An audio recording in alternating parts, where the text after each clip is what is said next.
Good evening, everybody. It's Friday night, my friends, and I'm back. And we're gonna do some coding tonight. We'll see if I can make any kind of progress, though. It's gonna be a little bit. It's gonna be more of a kind of a exploration stream than an actual like getting things done stream, I suspect here, because I'm going to be digging into something that I know very little about. So that's where we're at right now. But beyond that, welcome on in, everybody. Welcome. I hope everyone is doing well. Hope you've all had a good week. Hope you kicked butt, took names, and got things accomplished. And hopefully you're looking forward to the weekend and everything. So hopefully everything is going well for you. I am going to catch a little bit of, I try not to eat on camera, but, or anything, but, can't help it. I'm a little bit hungry here.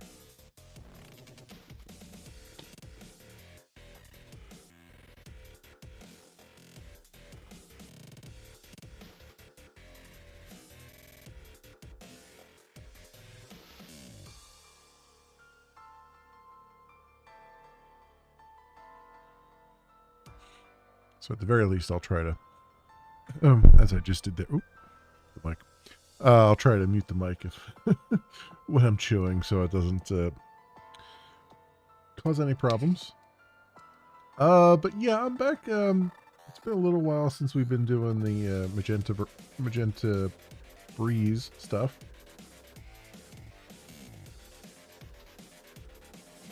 And off camera, I've been looking at potentially. So one of the things I want to do, I'm going to put this down just a tiny bit more. Hey, hello, welcome on in. How are you doing, sir? How's everything going? I heard that it's been a little bit dicey out there with all the fires and stuff. I hope you're all, and power outages and all that stuff. So I hope you're all doing well out there. So yeah, I want to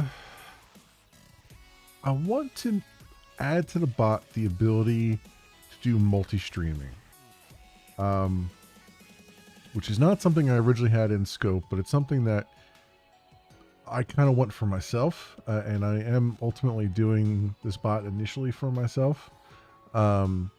So I want to be able to handle setting a stream to it from OBS and having it go out and multi-stream to YouTube and Twitch and whatever else I want to do. So part of that is I want to, I'm going to start out by supporting WebRTC, even though the flavor of Linux I'm running right now doesn't support it in OBS. I can still kind of test that a little bit. Maybe I'll tackle RTMP, so that even my flavor of Linux will work with it. But that's like a secondary thing right now. So what I've been trying to do is trying to figure out, like,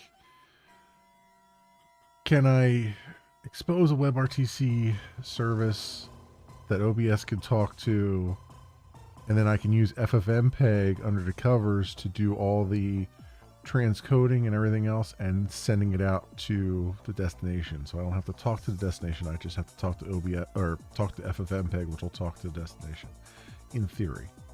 But that's kind of what I'm going at. That's what I'm going for. I'm also doing it in such a way, like I've created a new project called Multistream4j. So I'm kind of doing it where I want to combine all this stuff into just its own little library that I can then use directly in Magenta Breeze or other things. And just kind of keep that library separate because it's going to be, I suspect, big enough that I don't want to mix and match it with the other stuff that I'm already doing. So we'll see how that works out, if it does work out, because I have a feeling what I'm going to need to do for this library is actually have it spin up its own server.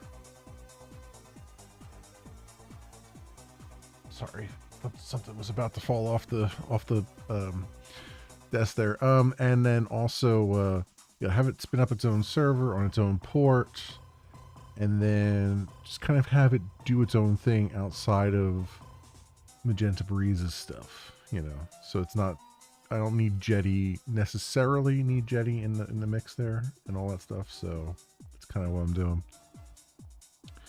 We're okay. Luckily, we weren't hit hard like other folks. We're in the middle of the city. Smoke and stuff comes over, but that's all. Okay.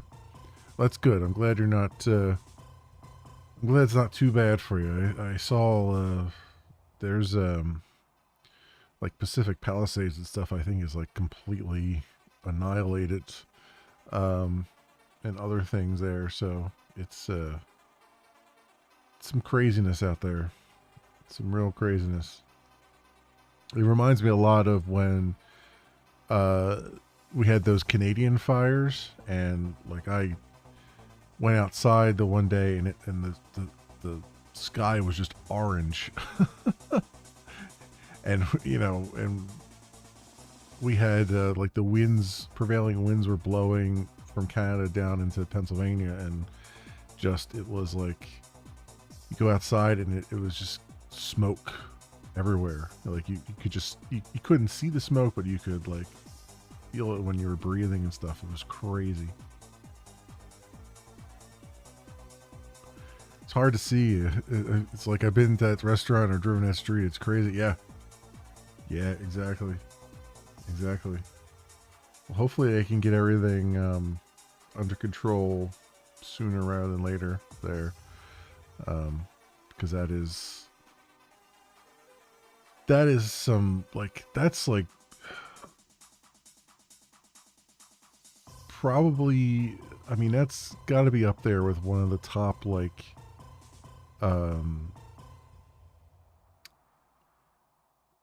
sort of demotivating, demoralizing events, right? Because like, doesn't matter, you know, how much money you make all, you know, per year or anything like that. When you just lose everything, it still hits you pretty bad, you know. I mean, it's good that, you know, you want to get out, you know, if you manage to get everybody out alive, it's good. And you know, it's all stuff that can be replaced theoretically, but still, it's just, oof. I don't know how LA will rebuild. Pacific Palisades just gone. Yeah, that's what I was looking at. Hey, Fishman King, welcome.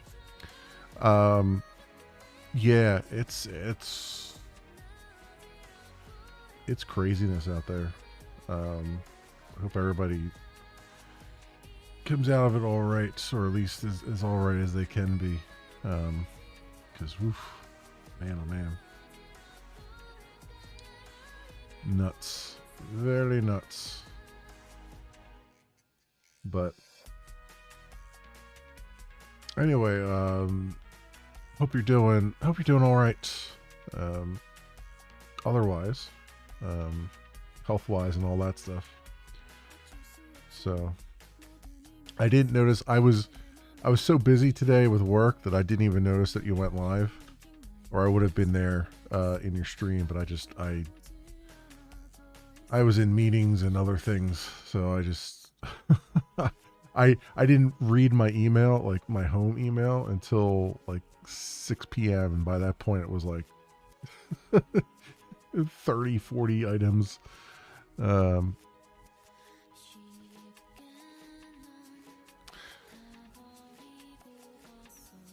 Yesterday you recommended Titan Quest, and I did some research. I'm probably gonna end up buying it. Yeah, Titan Quest is good too. Titan Quest. There's also Titan Quest 2 is, I think, supposed to come out this year, although they haven't come up with an actual date yet. And then Torchlight 2, like you said, is also a very good one. Yeah, there's a lot of good ARPGs out there. Grim Dawn is good in its own right as well. Um, yeah, there's some good ones.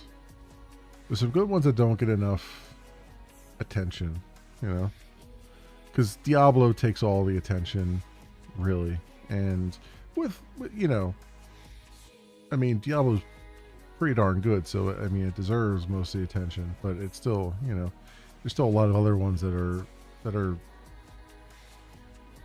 good good as well that don't get nearly enough eyeballs on them.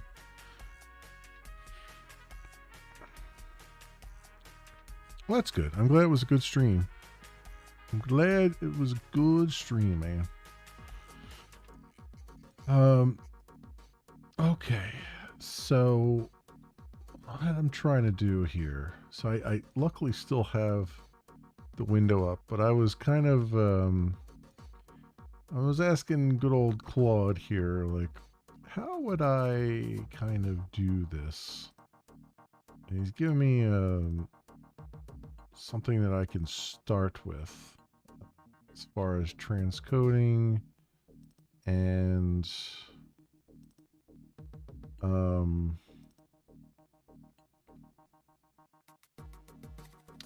stuff like that. Although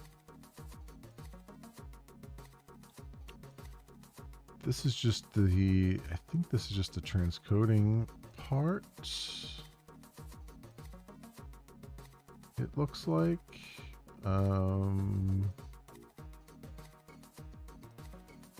don't think this has the, yeah, this is just the transcoding part. It doesn't have the WebRTC stuff. Now, I did have some WebRTC stuff up here.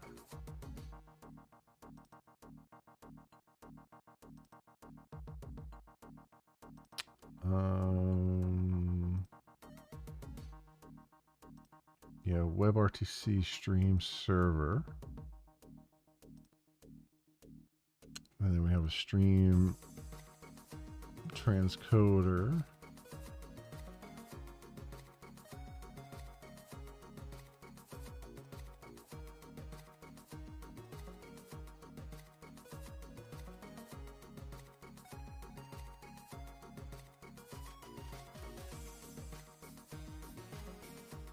Yeah, so that's going to be a thing. So what was I looking at here? So we're looking at sort of, I don't even know what I called it. Transcoder service start.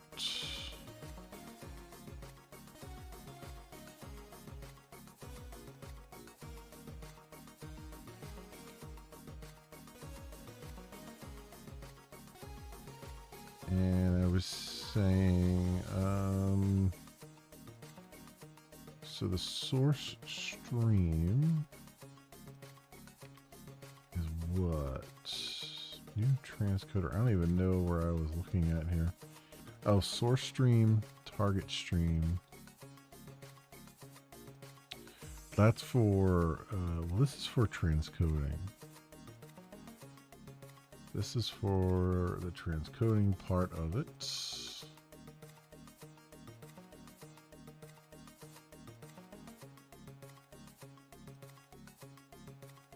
WebRTC server.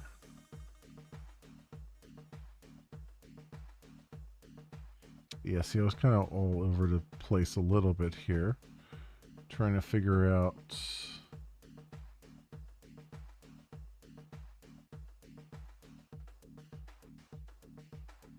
Just close some of these windows so I don't get confused with bot stuff.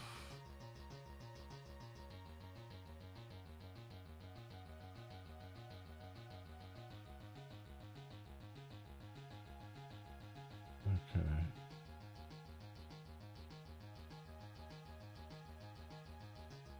There we go. All right. So,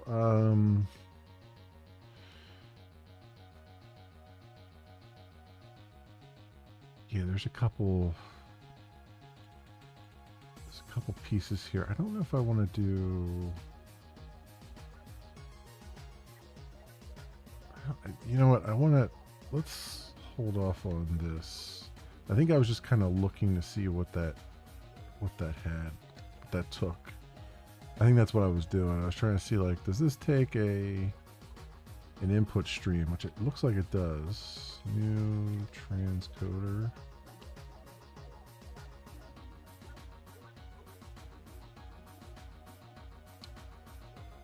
Source stream.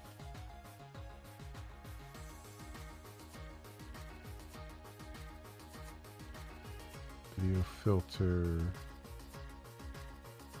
So it takes a source stream, which is what?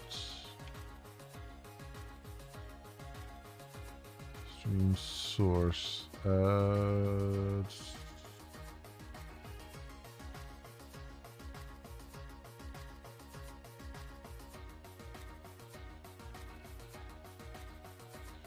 What does that look like?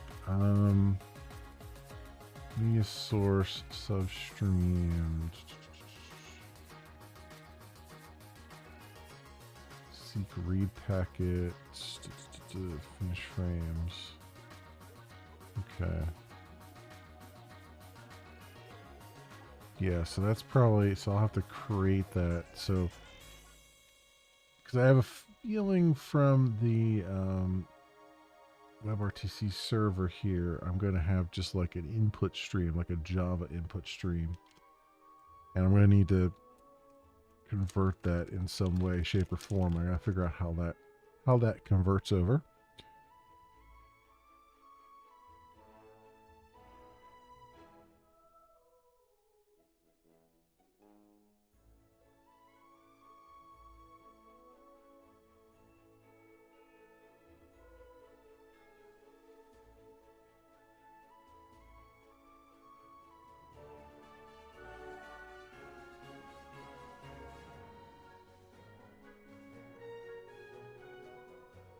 Okay, so this is...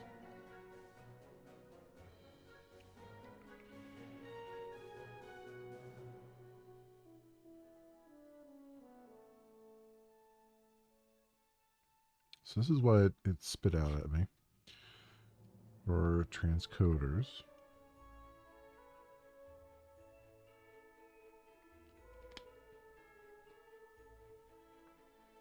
So it's doing a new ICE agents.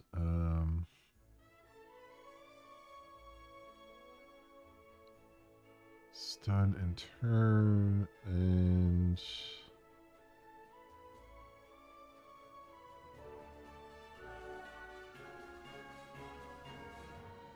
Okay.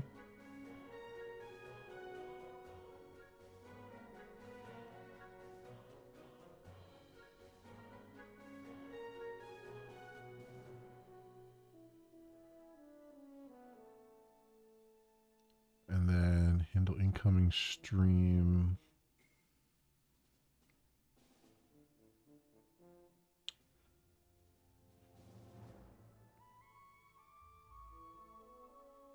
I don't know if that is correct or not, but I want to see, do they have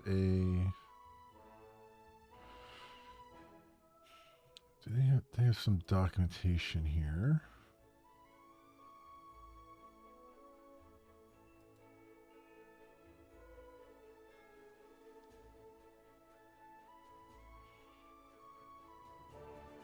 It's for J, mapping harvesters.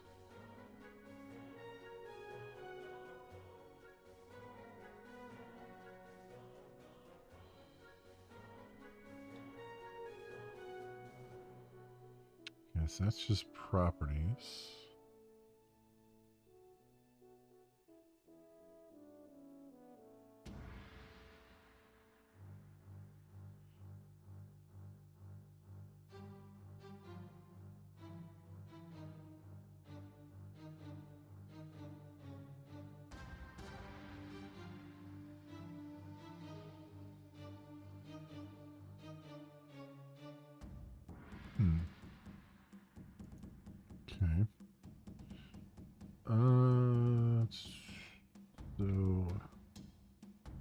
at that,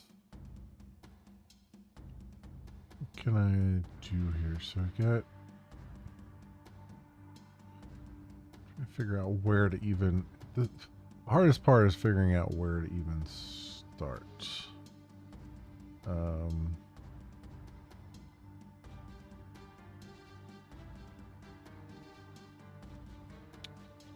Where's, here it is.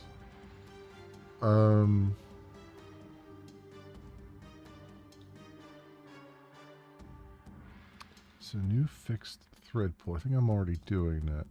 New virtual thread per task. Destinations, agents. Okay. So I have those set up.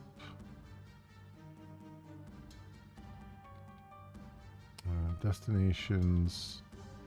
I will need the transcoder, but I'm not going to worry about that at the moment.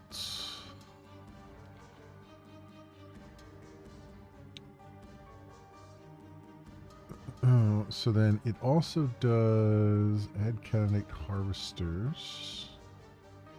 Okay. I see. So initialize the ice agent here.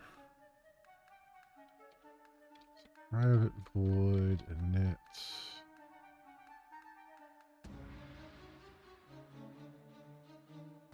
So add component harvester. Or add candidate harvester. Yeah.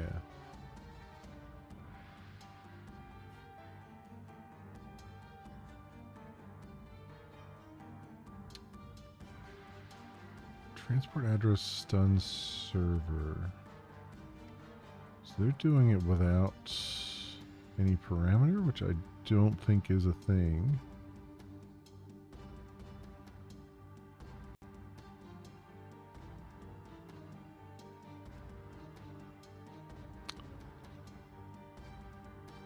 Short term.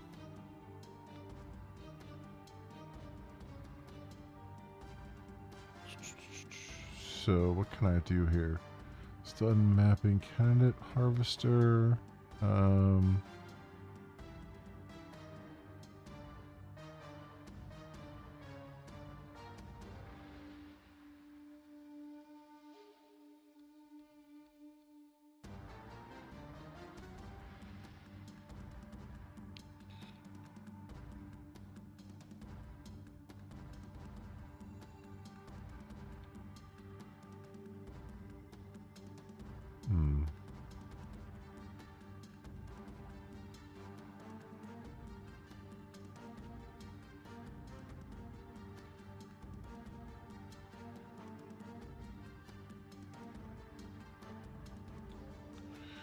Running against the specified stun server.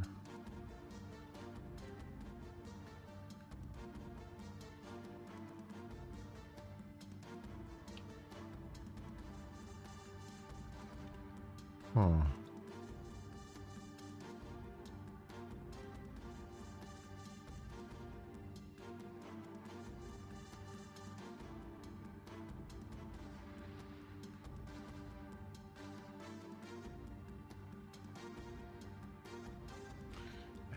Host harvester for ice candidates.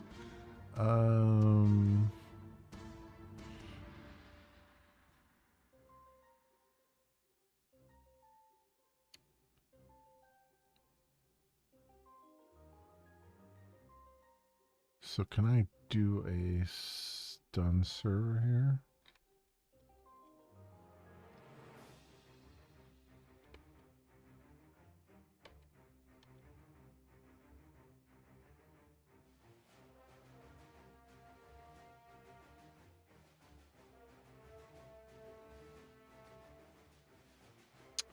Stun server. I have a feeling this doesn't work the way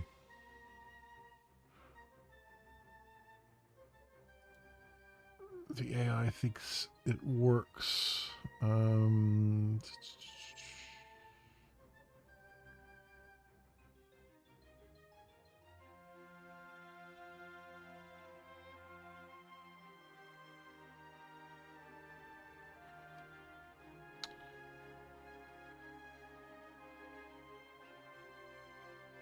Yeah, because I think this is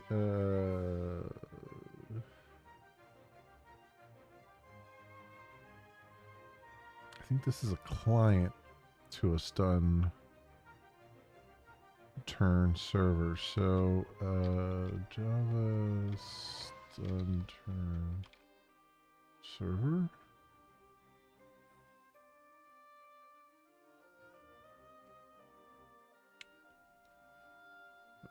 Let's see what this is. WebRTC, using Google Stun server. I don't want to rely on that.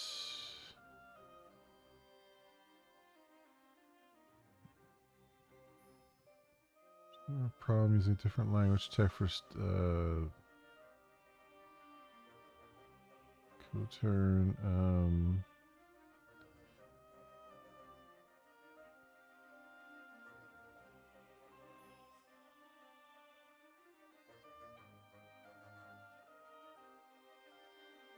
The turn server.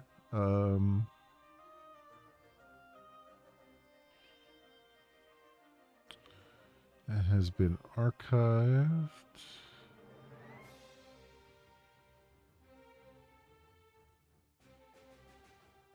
So that's 10 years ago.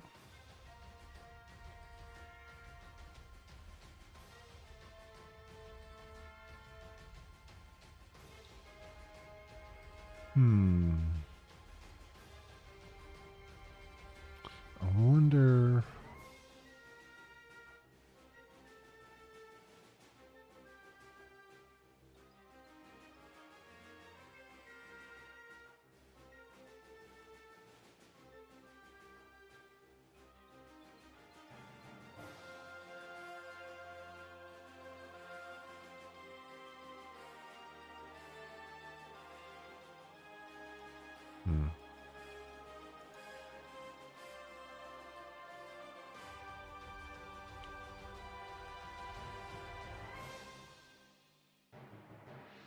Let's co-turn.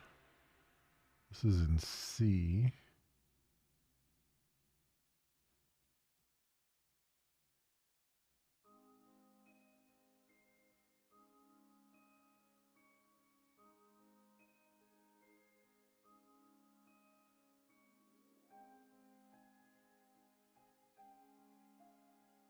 Okay.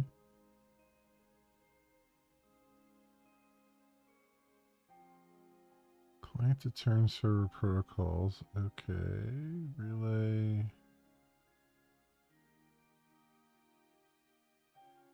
Monitoring. Turn authentication.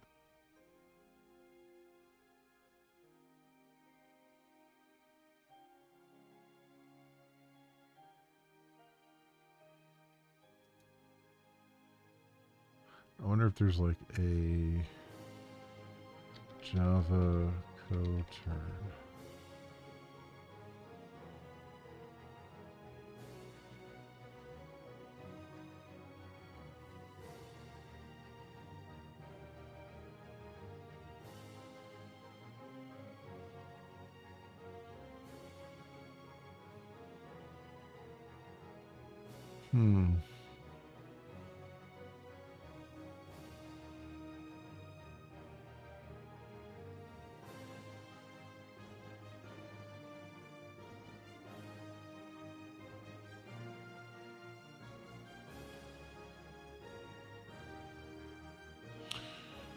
So let me see if I can do.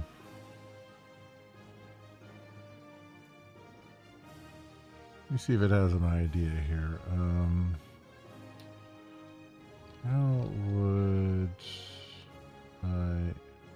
How would I implement a Java based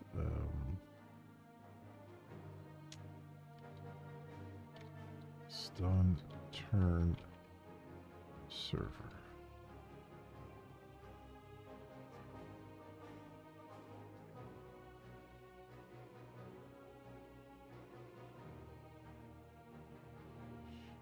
I don't know if this window is going to even work right now.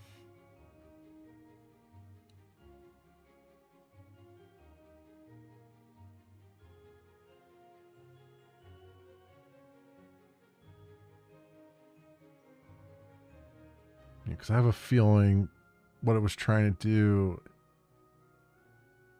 isn't going to work for the initial call.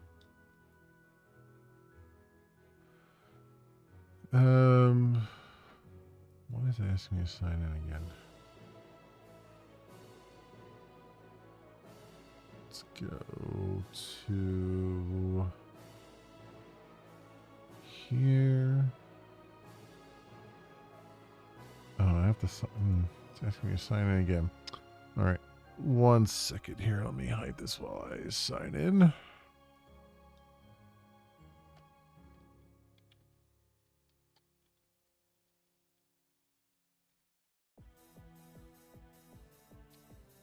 And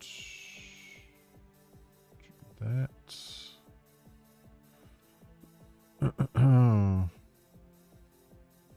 Let's see what we got here.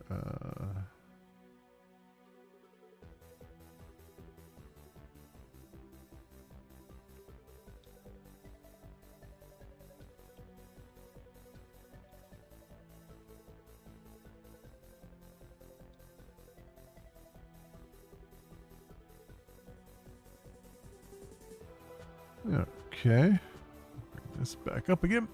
All right. So, chat with Copilot. I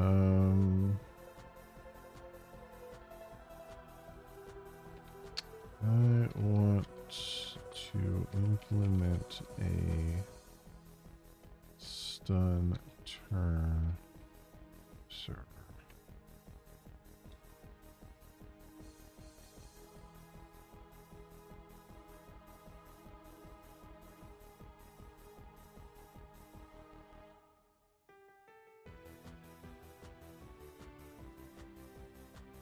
So you keep saying that Ice for J provides stun and turn server capabilities, but I'm not so sure about that.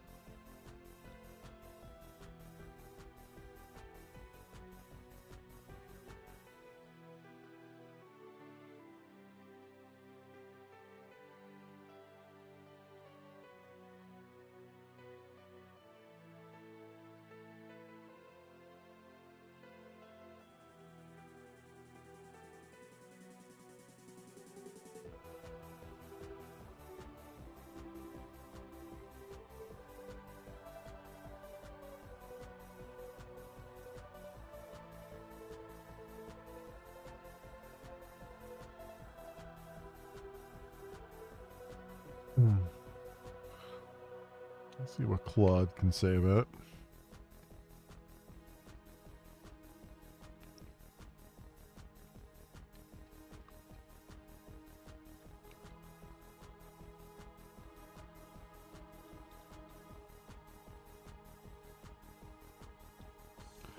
Now, see, Claude did the right thing and asked some more questions. Okay.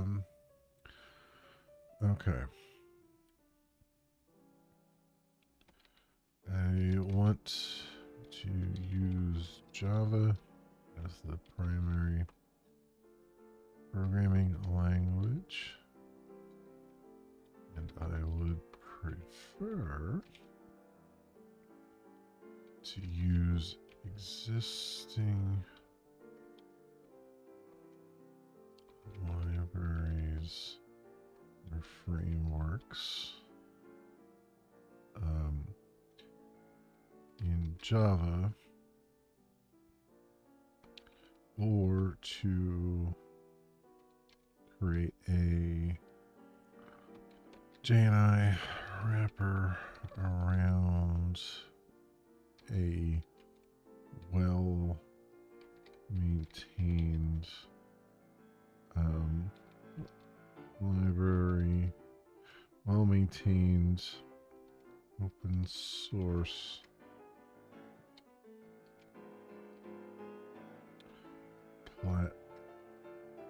platform,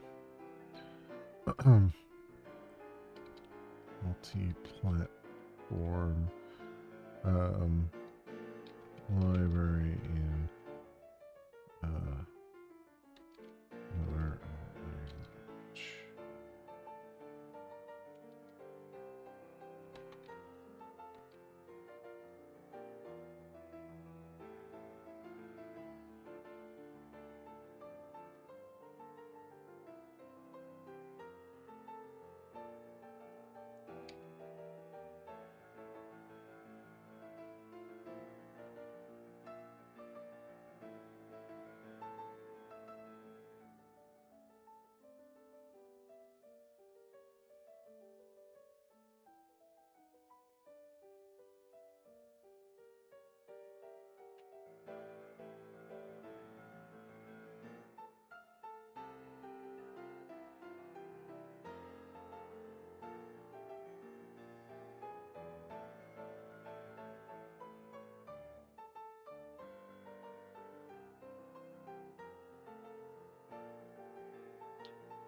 Okay, this is a little bit interesting.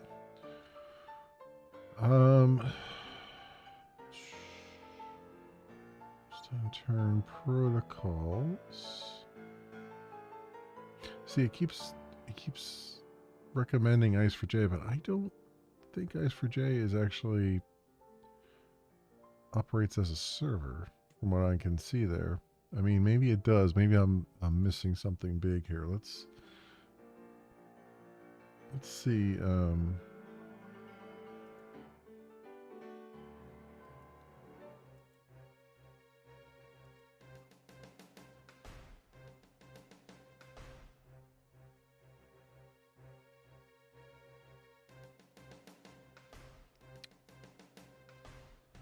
What I would like is a.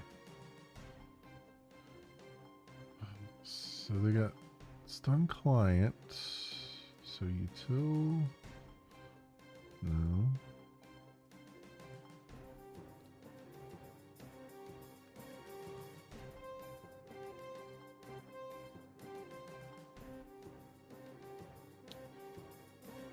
So host candidates. How about local? What does local candidate do?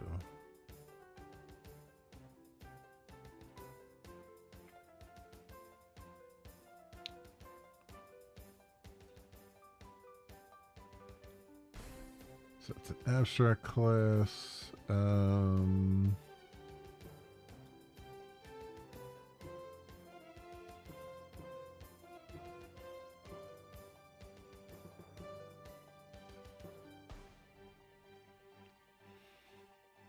Creates a local candidate instance for a specified transport address and properties. Okay. Gets the datagram socket associated with this candidate.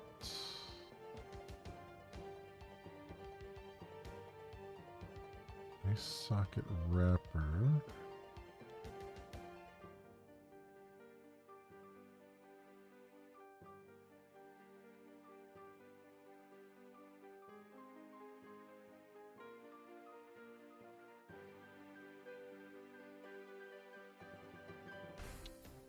Type of method used to discover this candidate. Host, UPnP, stun peer reflexive, Google turn relayed,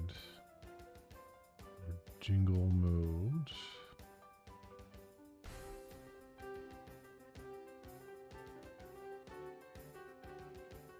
Find related candidate. So, okay.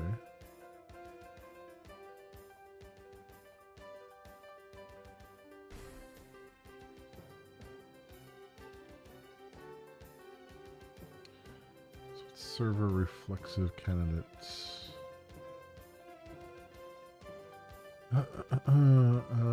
Server reflexive candidates are candidates whose IP address and port are binding allocated by a NAT for an agent when it sent a packet through the NAT to a server.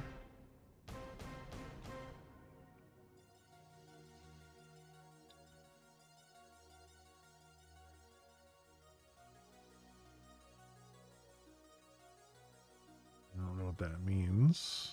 See, it would be really nice if they had some actual documentation on this. That would be really swell.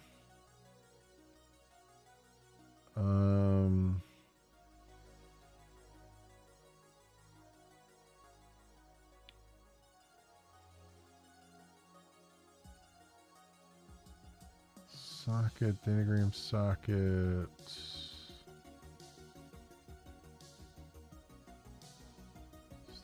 Datagram packet. Okay.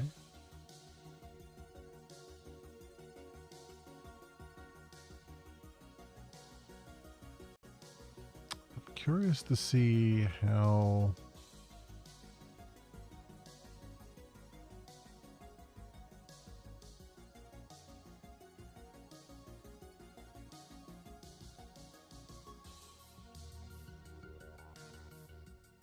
So,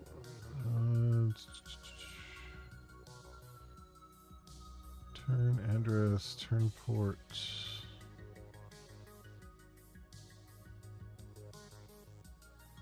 Transport address, stun address. Yeah, see, that's like,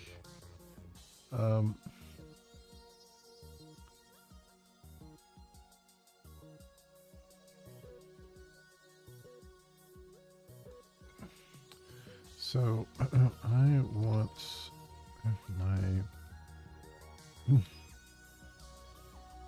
server to be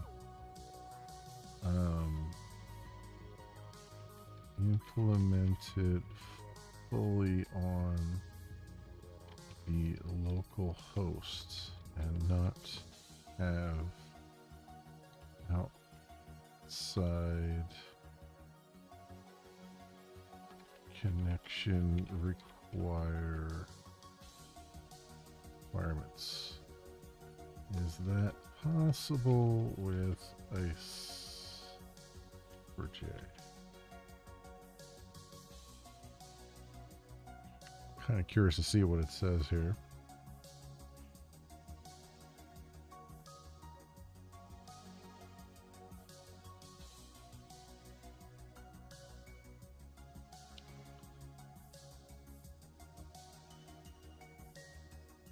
Okay.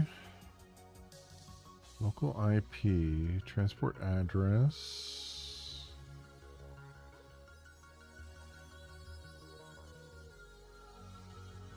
I mean, if I can get that part to work first, that's 90% of the problem. Oh, look at this. It's actually talking about some of those properties I was looking up. Interesting. Oh, and a test client. Aren't we getting fancy here, Claude? So how you implement it? So local IP 127.0.0.1 standard stun point port turn ICE agent transport address stun address. Okay.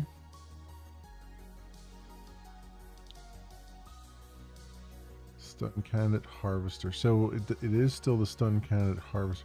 This time, though, when it's putting the stun candidate harvester in there, it actually is using the parameters, which has me a little bit more enthusiastic because now it seems like it actually understands it a little bit better. But okay, so transport address, add candidate harvester, stun harvester, turn harvester, create a media stream.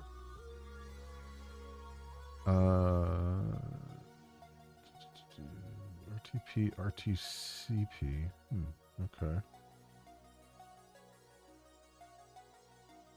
Start connectivity establishment.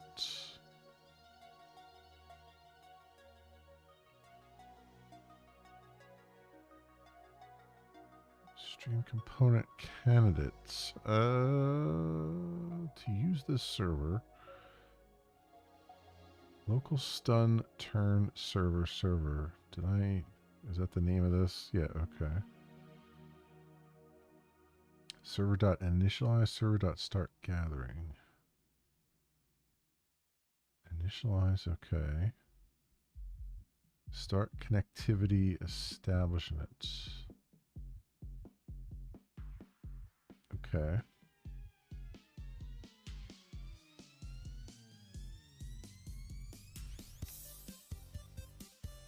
Proper credentials, random passwords, testing. You test a server using WebRTC applications configured to use at local host. Use tools like Ice4j Tester comes with Ice4j to verify functionality. Oh, okay.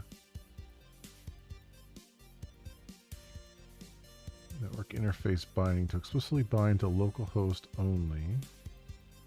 Loopback interfaces. Block all other interfaces. Okay, that's if I wanted it localhost only, which I kind of want it to be just the local network. So I'm not too worried about that at the moment. Logging.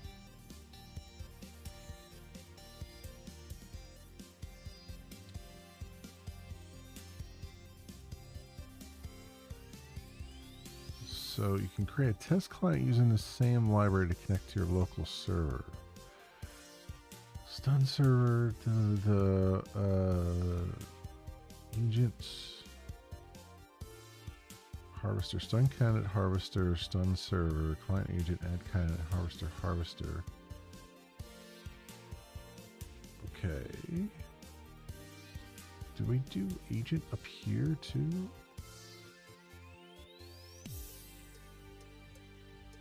Yeah, we do.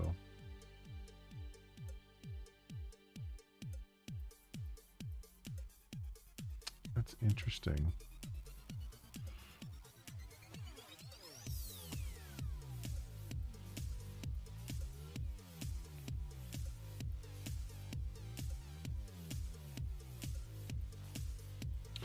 I feel like,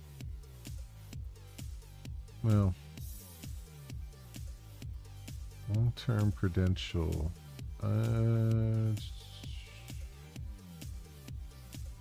Well, you know what? I could try this, but I'm getting the feeling like this is not gonna work that way. But let's try it. If it works, then awesome. If not, then not. So what do we want here? We want a transport address, so local IP, transport UDP. Okay.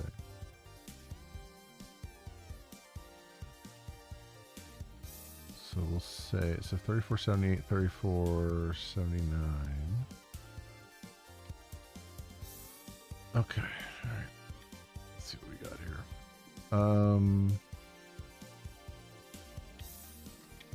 Private,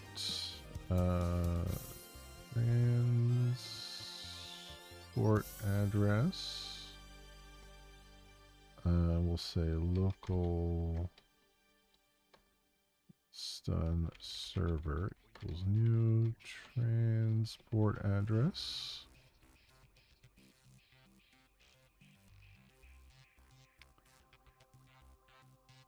We need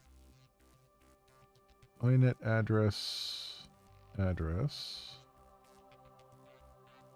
port, and then transport. Inet socket address? I think I just need inet address, right?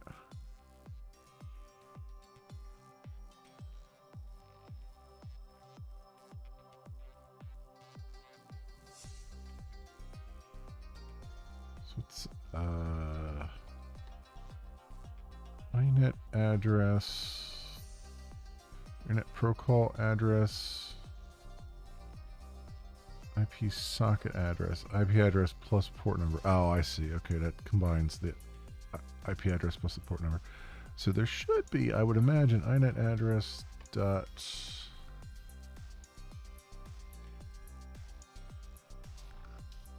get local host returns the address of the local host is achieved by retrieving the name of the host from the system, then resolving that name inet address. What about loopback address? Term will represent the IPv4 loopback address or the IPv6 loopback address. Yes, that's what I want. Okay. Get loopback address. I figured they would have like a way to just do it without hard coding any. Well, you're not hard coding, but you know they would have a way to do that. And then the port, and then transport.udp. So stun port, turn port. Let's do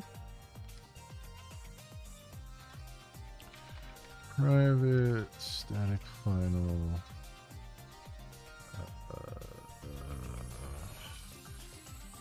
What does it actually take? Is it an integer? It is.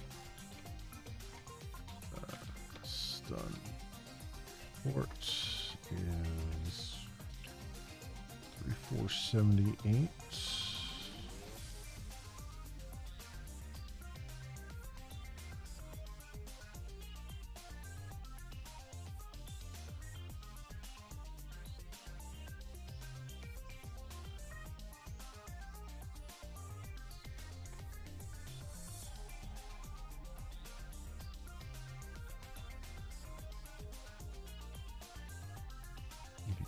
There. Okay, and then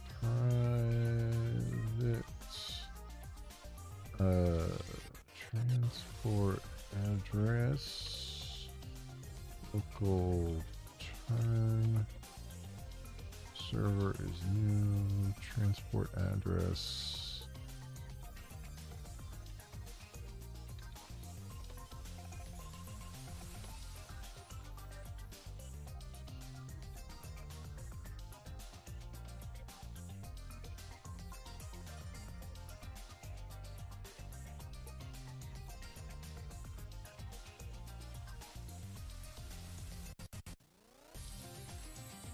There we go. Okay, so got those.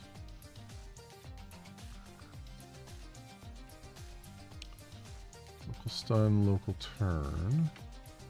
And then in the initialize, we're doing the harvester, the candidate harvester. And then the turn candidate harvester. Okay, and then add the harvesters to the agent. All right, I mean that's pretty straightforward if it's correct. That's the question. Give me like 2 minutes, friends. I gotta stand up and stretch for a little bit. I will be right back. Hang tight.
Okay, I'm back. Sorry for the extended time there, but all right. So let's get back to what we're doing here. Because what I'm thinking is, we'll configure this, and then I'll see about testing it with like having just maybe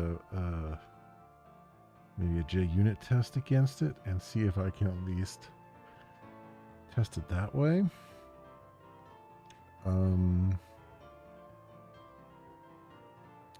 Because the thing is, like, I can't just point OBS right at this, because I think there has to be, if I'm not mistaken, there has to be like something else before this.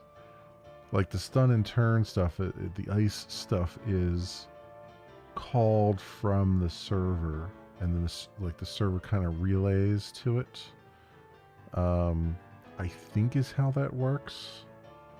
But that's something else I have to kind of figure out here as we're going here. Like I feel like I have to stand something else up in front of this, in order to really give it a real world test, and then see if I actually get like data packets and stuff, and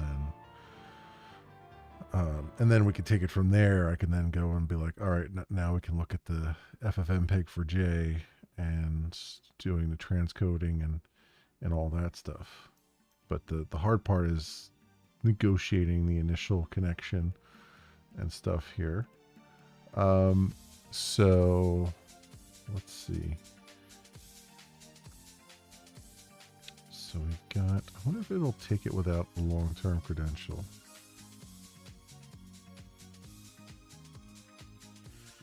I guess we'll find out. So I need stun candidate harvester.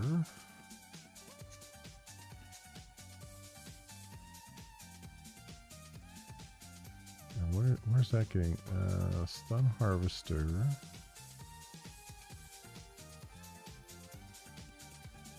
All right, so it's just adding it to the ice agent. So ice agent dot candidate harvester new stun candidate harvester. Oh yeah, it takes, there's one without short-term credential. Okay, so that's local stun server, and then ice agent and candidate harvester new turn candidate harvester local turn server. Oops. Okay. Excuse me.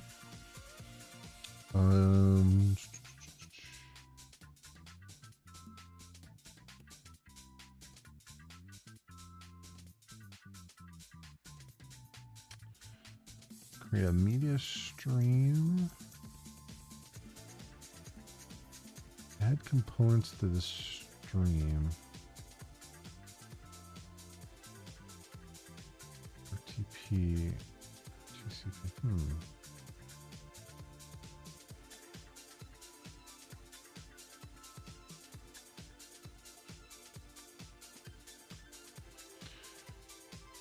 Create multiple for different purposes, but what? Okay. I mean, it just creates it there and then throws it away? I don't know if that's useful. But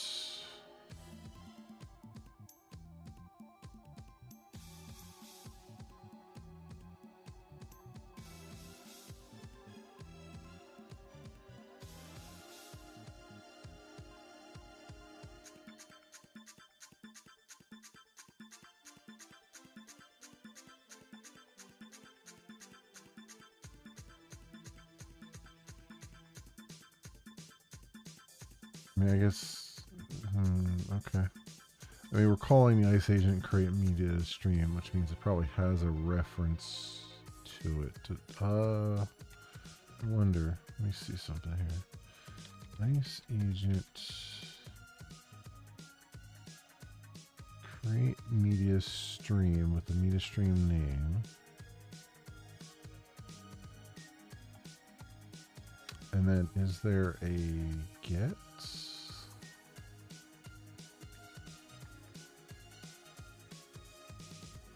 Get harvesters, get generation, get nomination strategy, get stream, returns the ice media stream with the specified name or null if no stream has been registered with this agent yet. I see. I see what they're doing. Okay. So the create, and then they have a get streams. Right. Okay. So the create is actually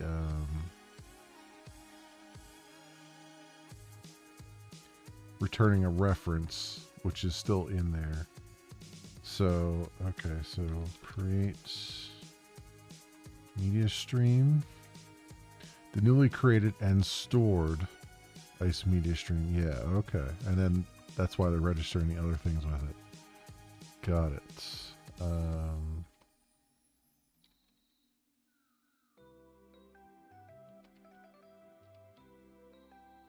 Okay, and then this is ice media stream.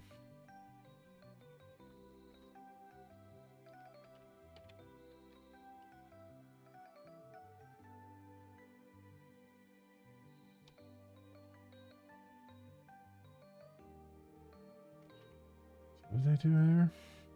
Create components.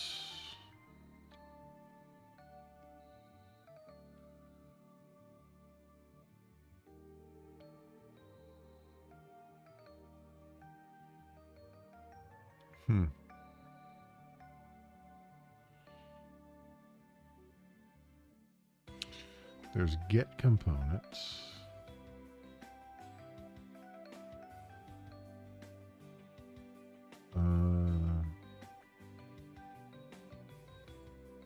Change listener, get component IDs.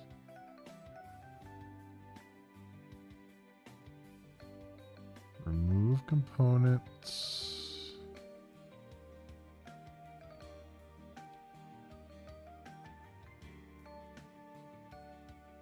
There's a builder pattern on it. Candidate pairs.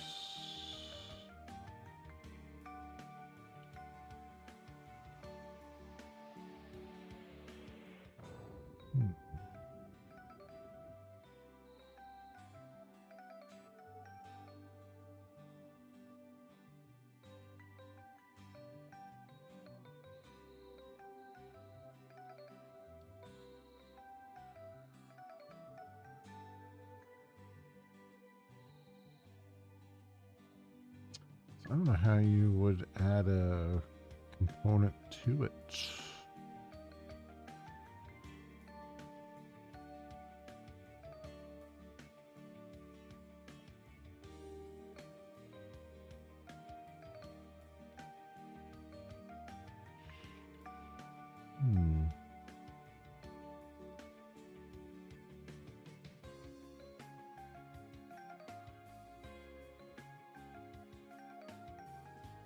Guessing okay, so you probably don't have to create anything.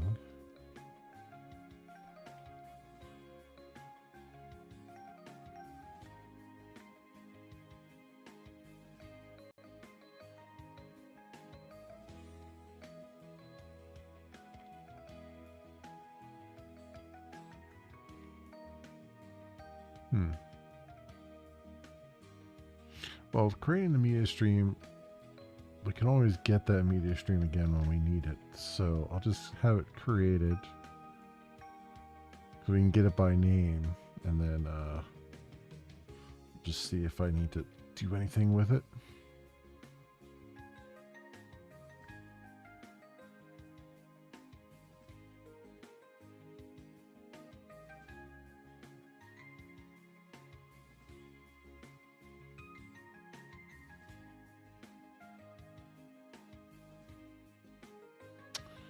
Local candidates. So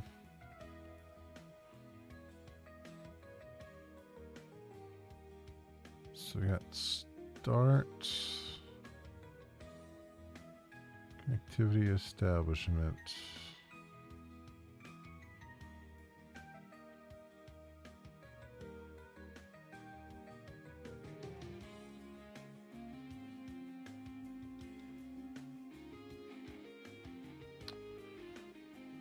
So we got start. So for start here, I'll just do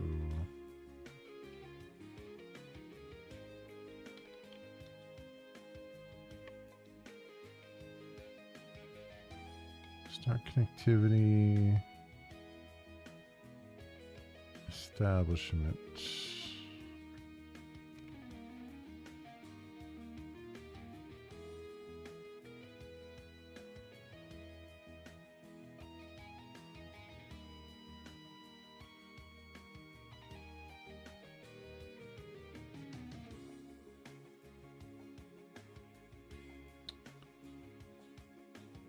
Got here,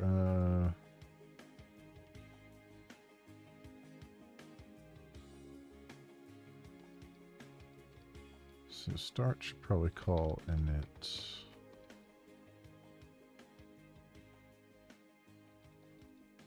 And then stop.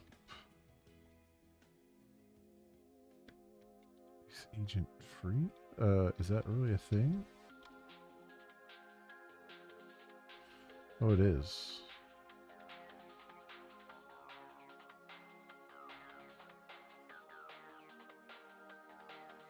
Oh, okay.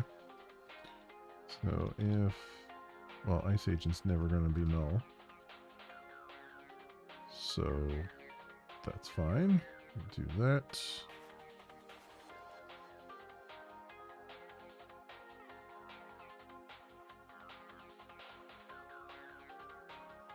I guess I should probably do, let's do this. Ice agent equals new agent here. Just so if start is ever called again, it's there. And then I'll just do the check here. If ice agent does not equal no.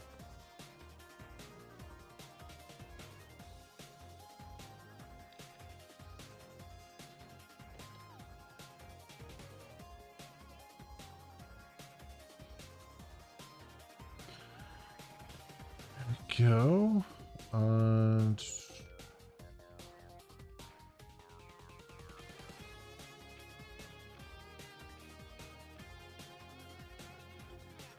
this is not really my the WebRTC server though, so I gotta change that. Local candidates useful for debugging. Ice media stream, get streams.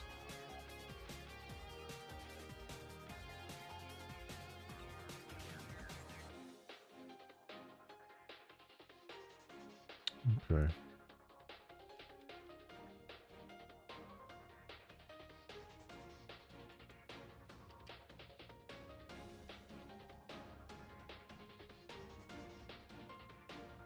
Let's get that right now.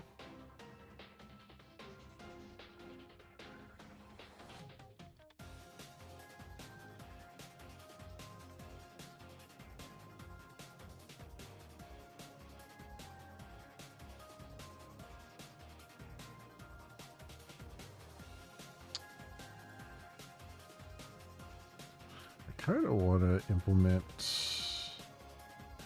auto closable on this, but let's see. Let's do Control+2R. Let's change this to stun server. Rename the file.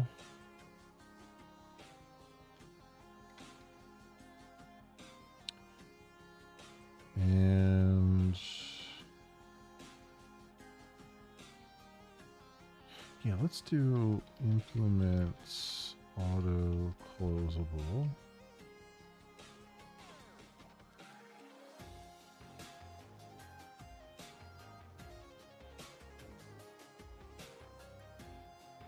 Right, which would basically just do what stop has here, so I don't need stop. Just do that. There we go, and I can get rid of the executor and the destinations.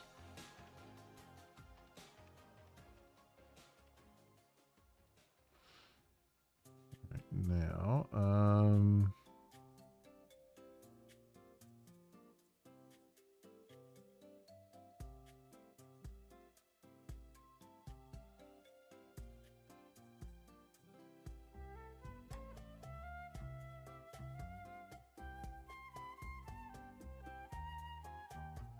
okay. Okay, so I have that. So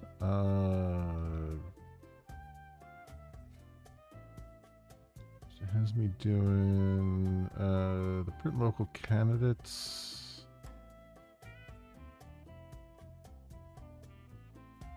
Is nice to have.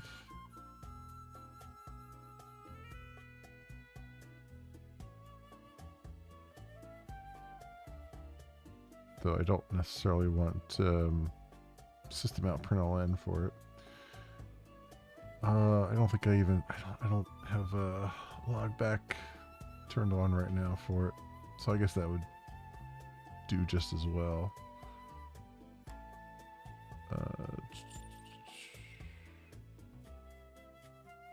Okay, streams, each component ID. Yeah, let's do that. Let's have that just for the, so we can print that out as we need it.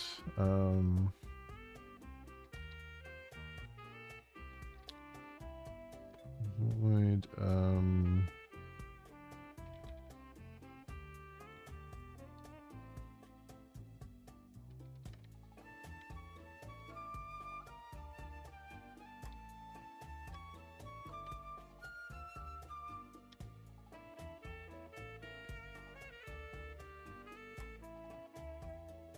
Why does that not look like I spelled that right?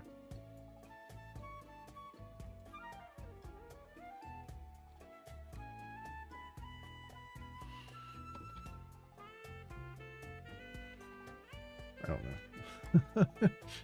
Not actually complaining about it, but for some reason it looks like I spelled it wrong.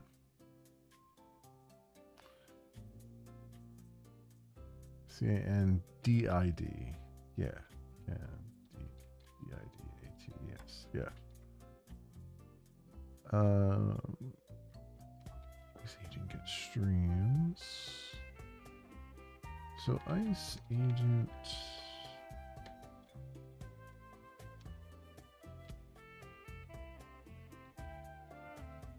Gets streams.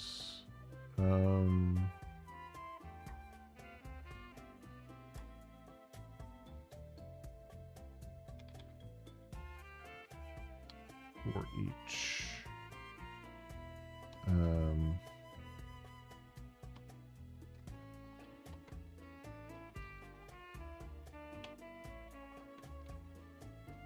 And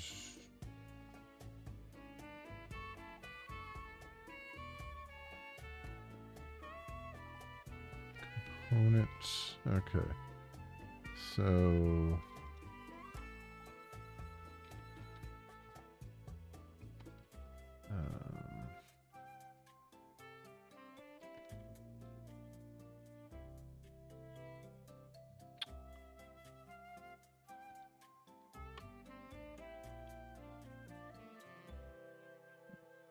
formatted s dot.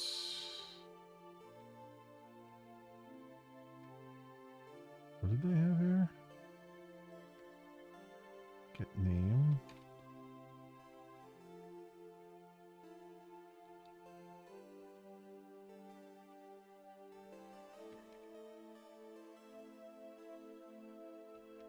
And components. S dot get components.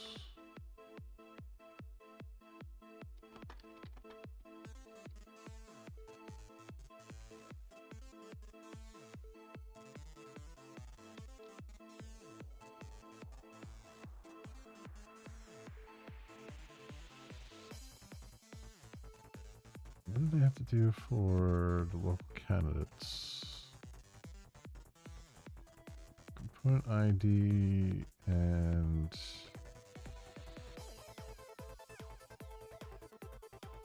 then each candidate get transport address. Okay.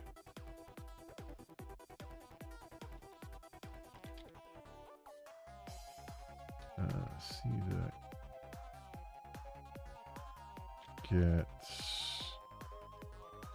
component ID. This should be percent %D. And then for each component,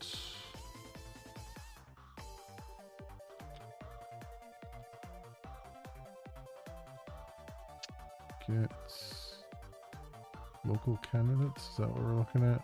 Yeah.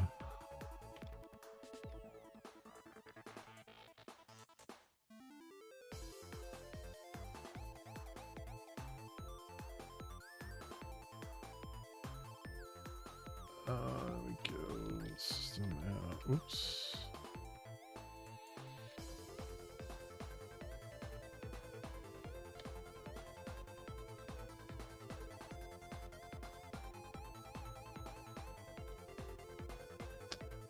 CNI NBID AT. Climate percent S. C dot get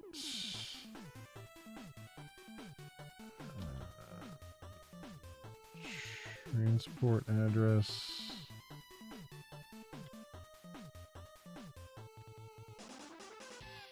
What does that give me back?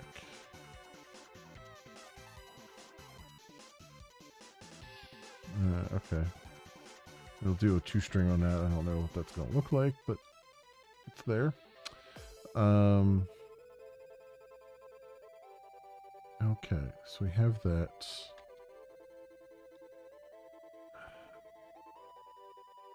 So we have to fire up the server.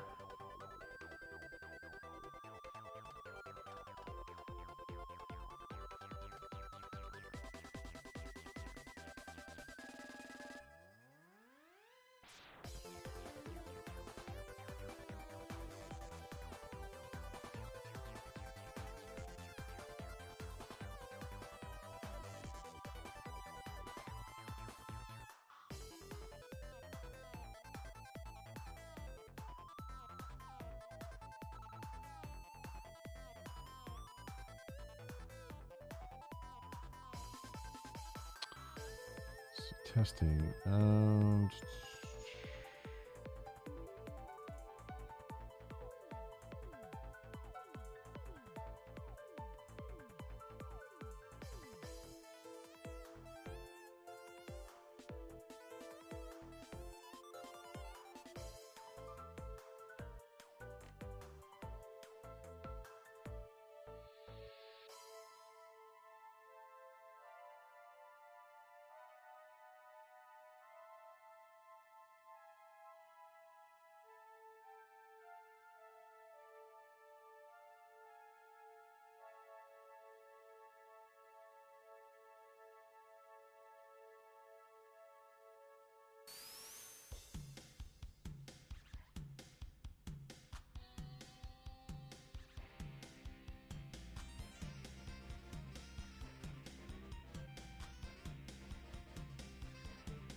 So we'll definitely have a main.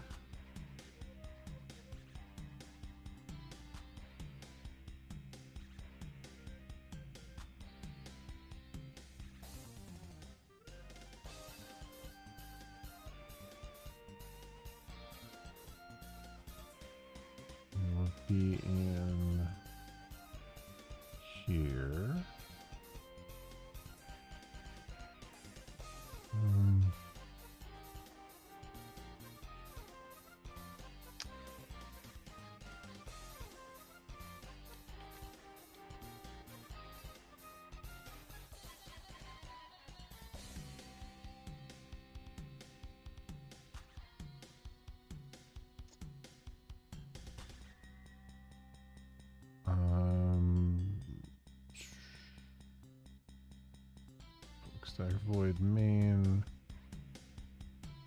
There's that. Okay.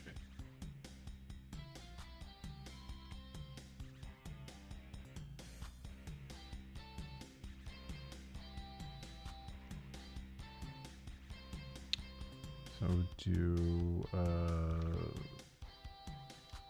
stun server.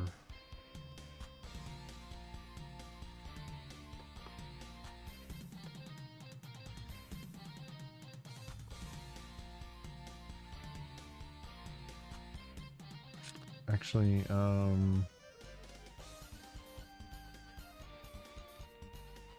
put that in here.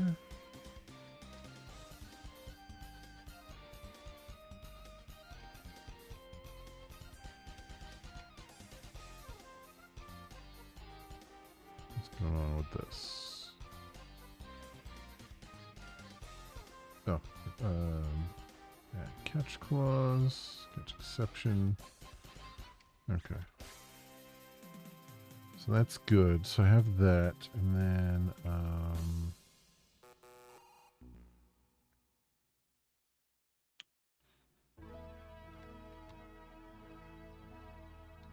stun server dot start.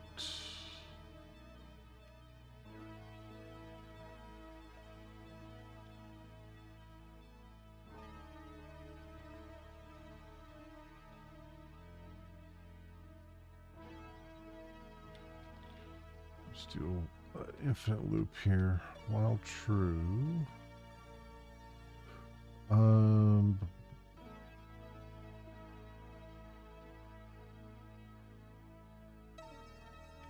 could say start gathering.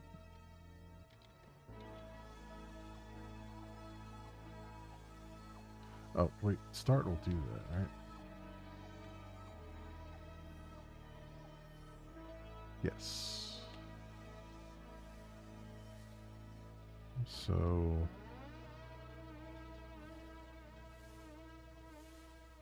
I mean, I can do the print local candidates while true, but I think I want to do that repeatedly.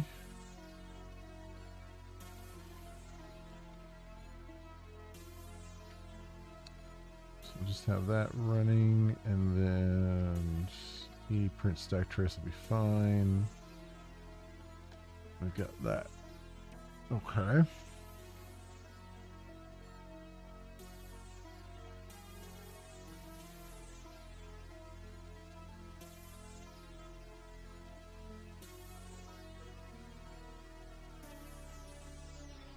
I guess I could do one call to it, stun server, kind of just for the sake of argument.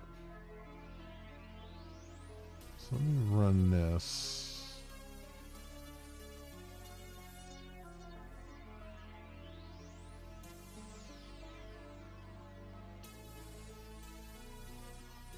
Stream local.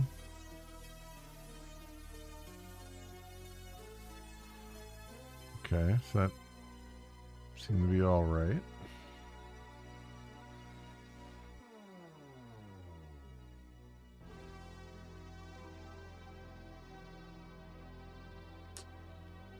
Using AWS Candidate Harvester.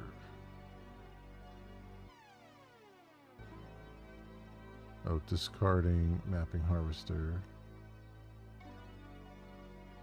Huh. Okay, well, I mean, so far so good, I guess. So,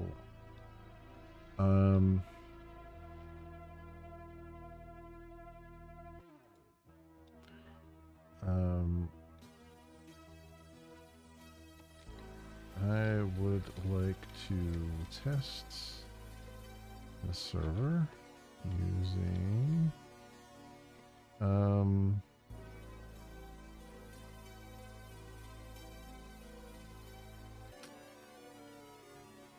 what's that other test framework? I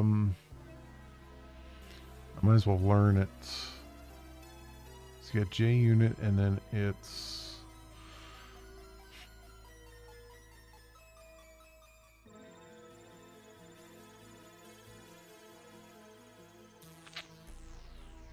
at the Java tests frameworks. TestNG, that's what it is. Using TestNG. I've never used TestNG before, so I'd like to see how that can be set up.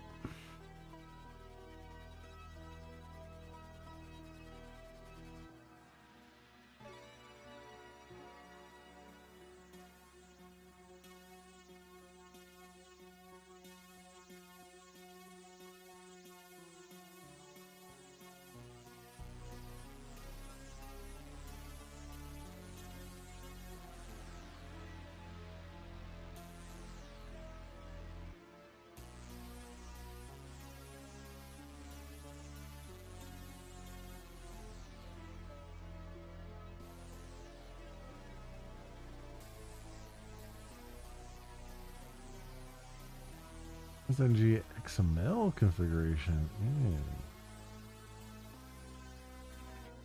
Yeah, that seems like an old school way of doing it.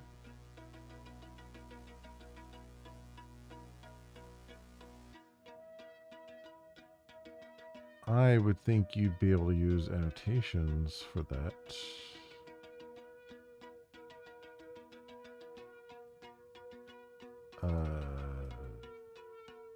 Can you rewrite that test to use annotations for the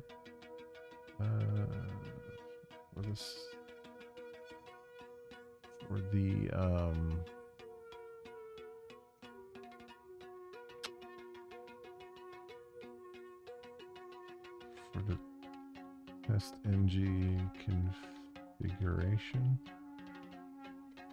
instead of XML.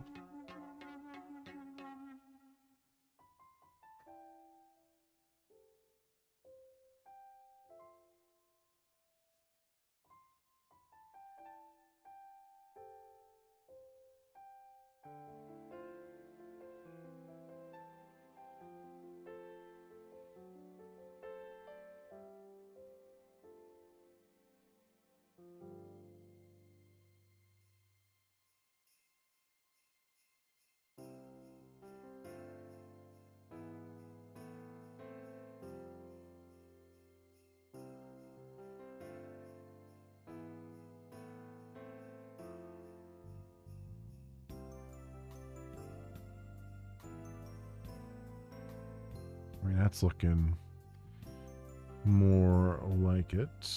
Surefire plugin, yeah.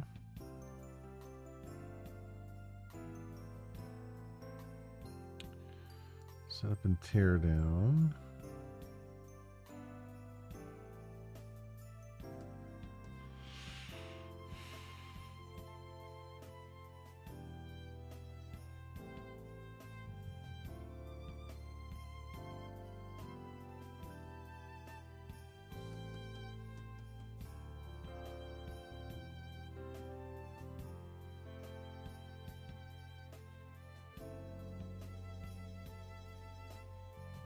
Create test media stream.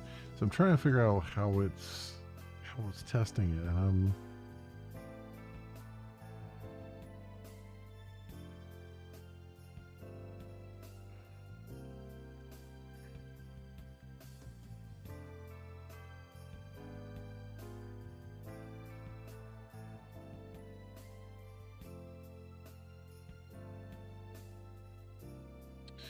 Test local candidates generation. Stream component.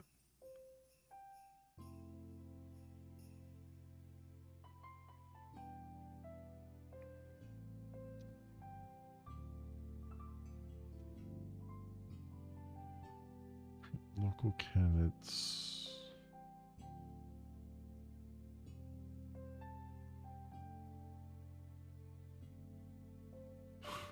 Double initialization protection. That's interesting. Test server shutdown.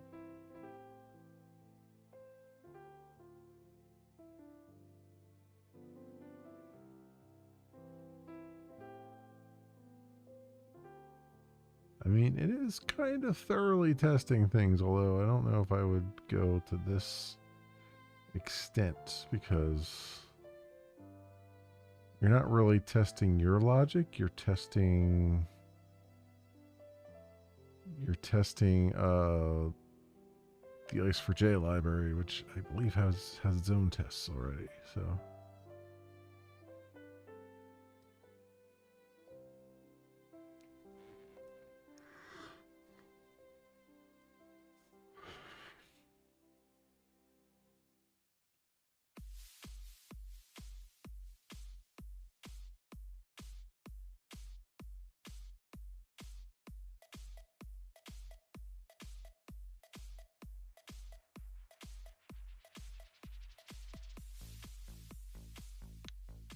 server shutdown, local candidate generation.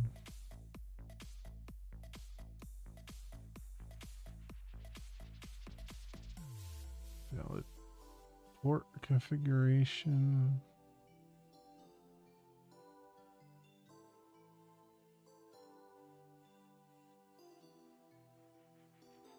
Which isn't...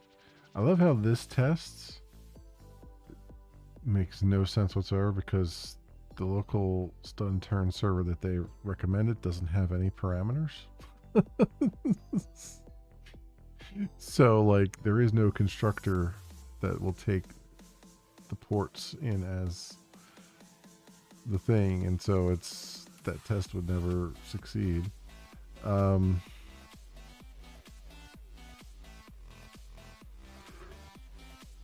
Or it would never compile, I should say.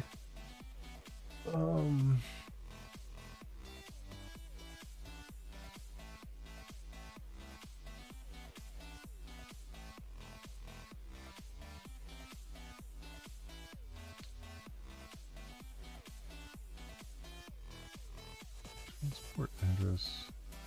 So really the only thing different here is that, I mean, we're still adding the candidate harvester.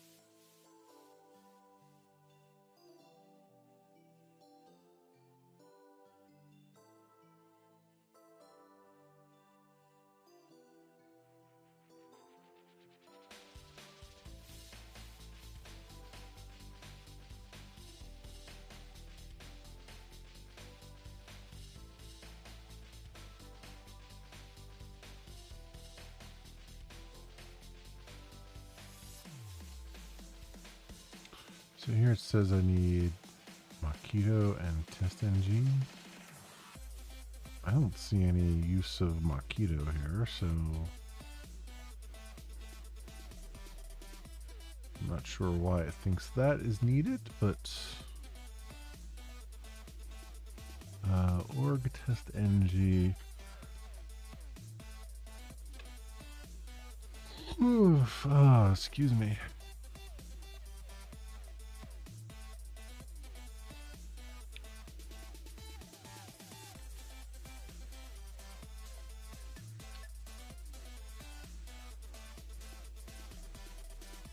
Okay. What are they up to? 7.10.2. Looks like. So I'll copy that out. And come over here and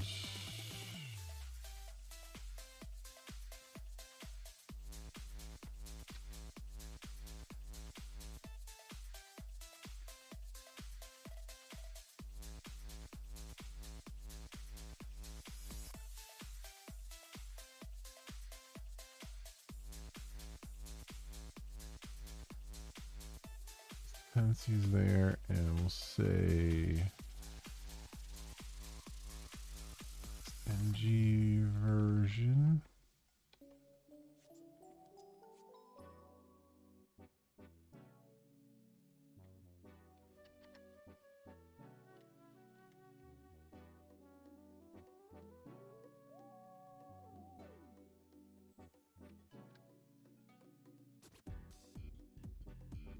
Go. And then I need the Surefire thing. So Maven Surefire plugin.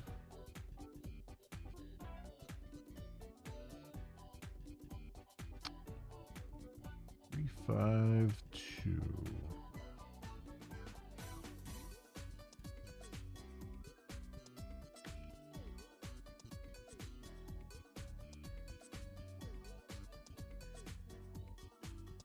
Oh, I have it on here already.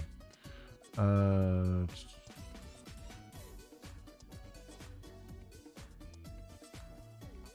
have a unit test group. I think I don't need that. I think we can run all of the things.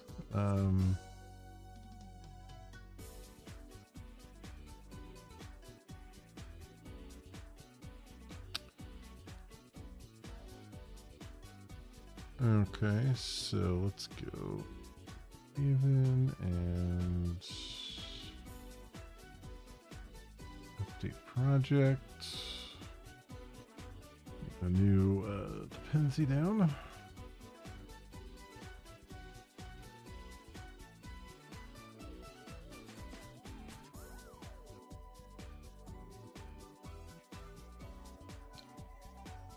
So we want TV, leak death,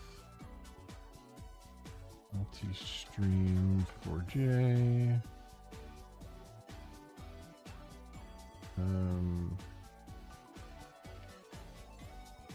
tests, or just test, I guess.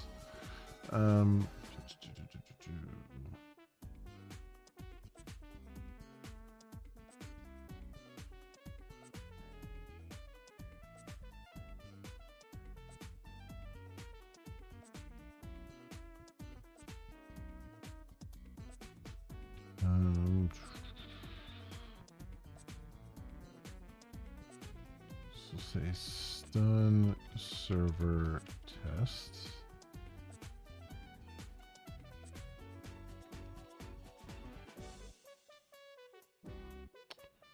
What do I have here?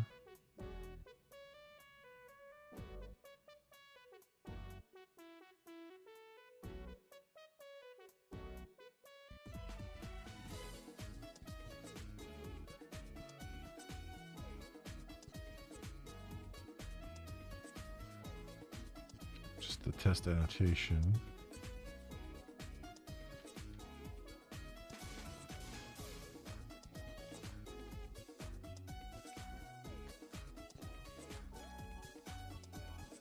This is take data provider, depends on description, enabled, priority, ignored missing dependencies, suite name. Okay. It's got a bunch of stuff. Oops.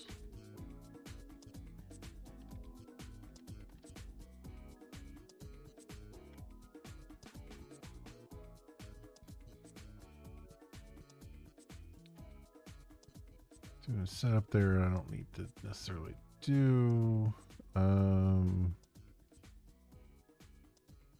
Server setup.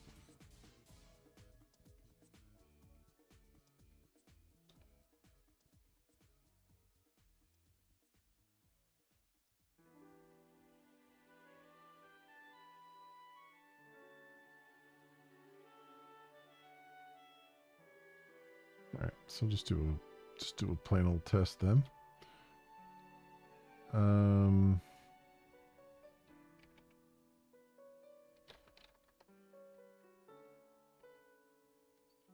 Test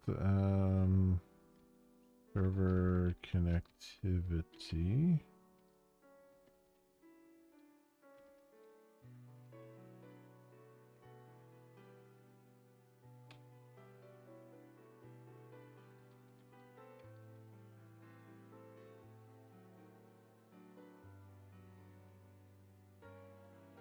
right, so we'll do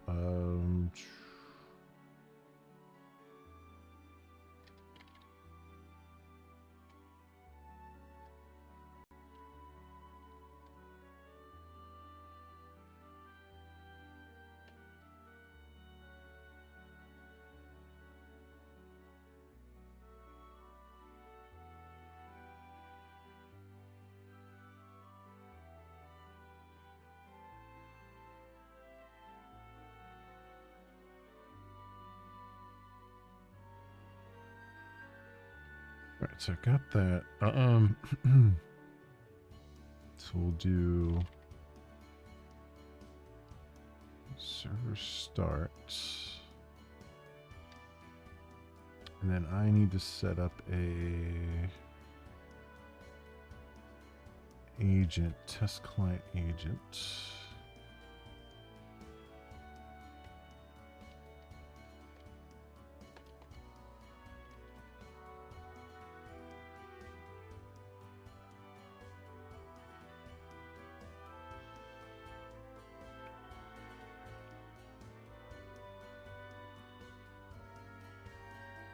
Have a create test client.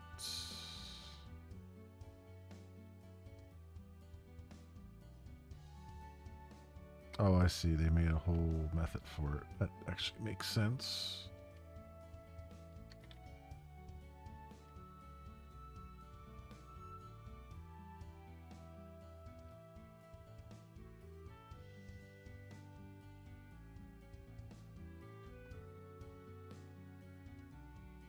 And then transport address, and then the candidate harvester. Okay. So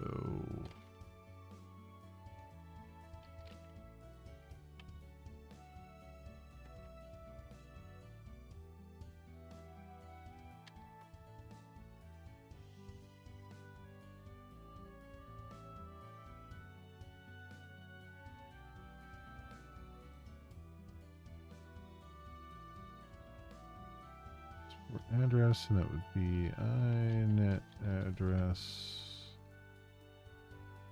get loopback address, and then stun port, which was what, 3478.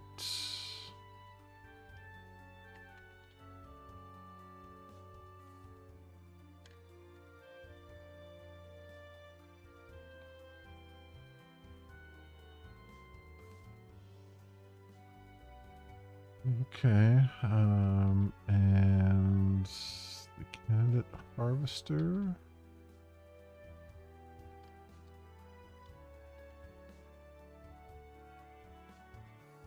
Actually, I just have to do test client that,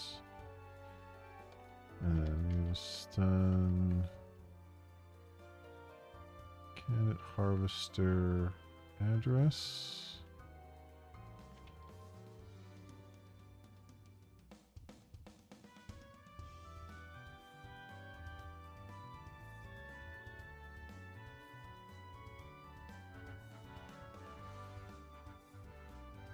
Create media stream. So I wonder if I don't need to create a media stream on the server side, because it seems like that wouldn't be necessary for any real reason. Because we're creating it here on the test. Let's just see. Create media stream. Turn client agent. All right, so test client, create media stream, test stream.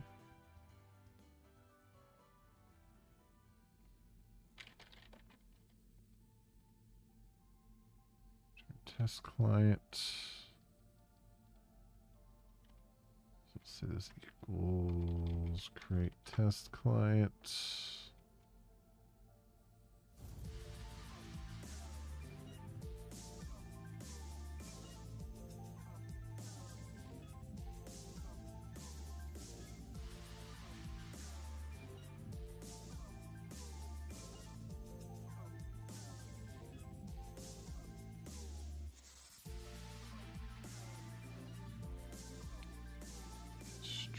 streams. Okay. So inserting that, and then I assume we'd want to print out the on the server side too.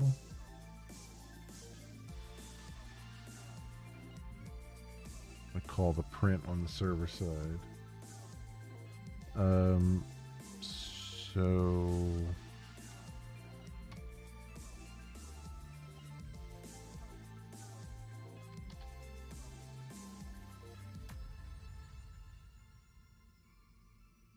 is there going to be like a,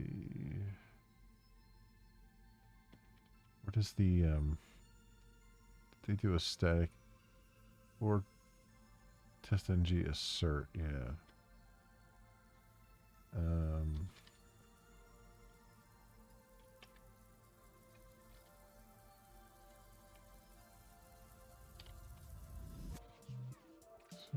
No test client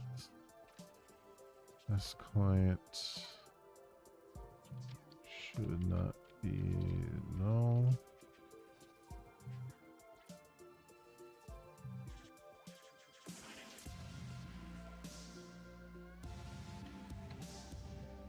That one I don't mind doing as a,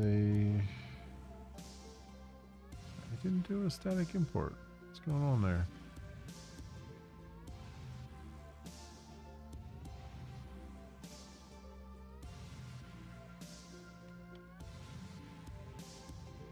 What I didn't do? Do I have to do Control Shift S? No. Huh, it doesn't automatically do static imports anymore.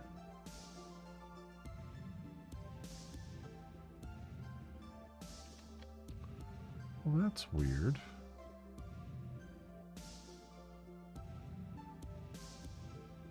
Oh, you know why? Bet it just left that there.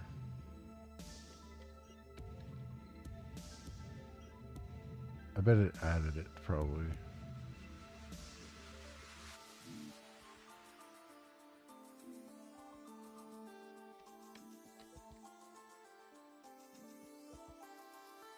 There it is. It did add the static import. That's what it was. Okay. I was like getting confused there for a minute, but I forgot I put them at the top. So assert not null, and then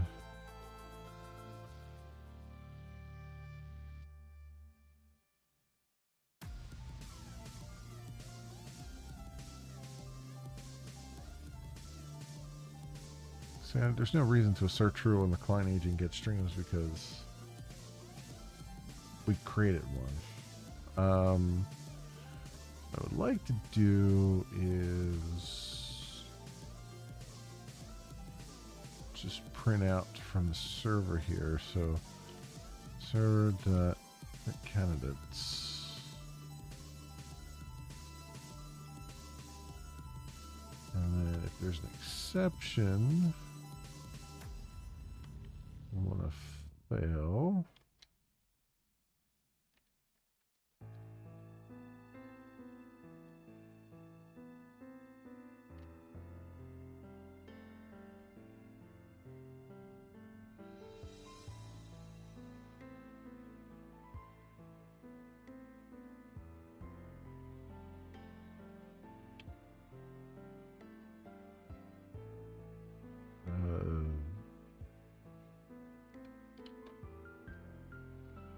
Not test server connectivity.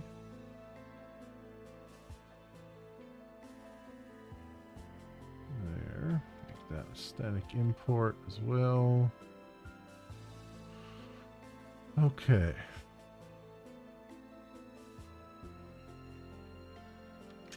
Here's the thing though. I don't know, does Eclipse have a... It's got a JUnit runner, but does it have a test ng runner?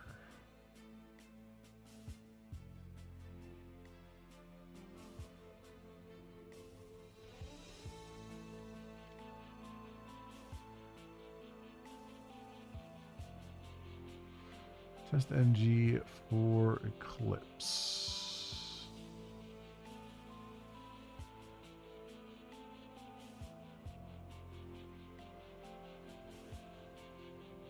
Even integration as well. Cool.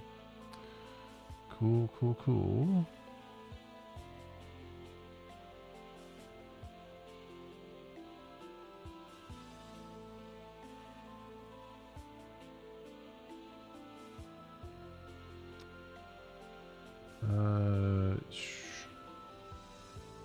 What is... Uh-oh. Is it another...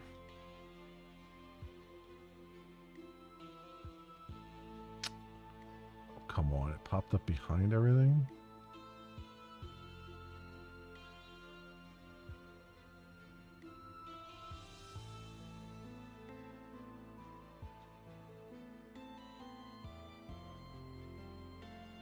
Oh, give me a break here. It popped up behind there and I can't get at it.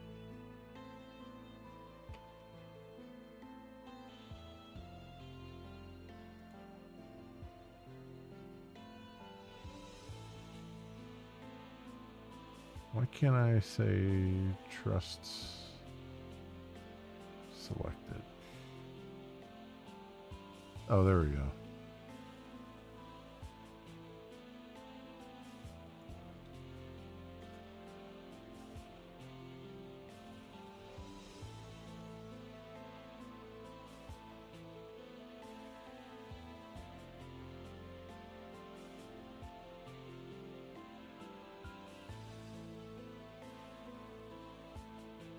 Oh, that's cool. It's got a run all and run and debug.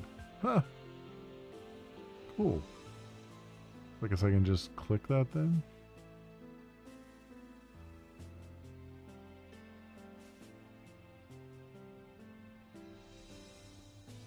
Okay. And it passed.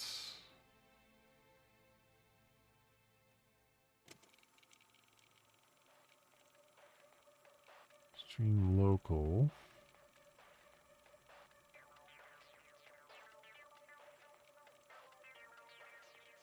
So I don't see anything on there that suggests that actually connected to it though.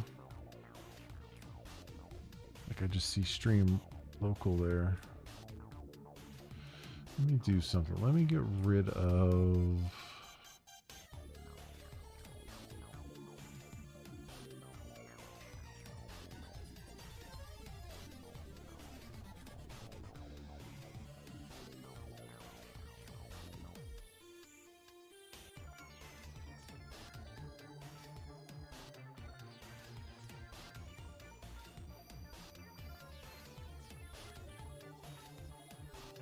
Get rid of this.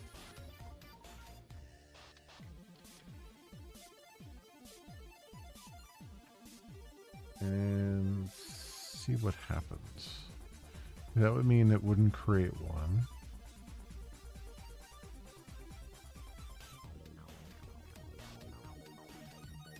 Because that's, yeah. Yeah, it's a little bit strange there.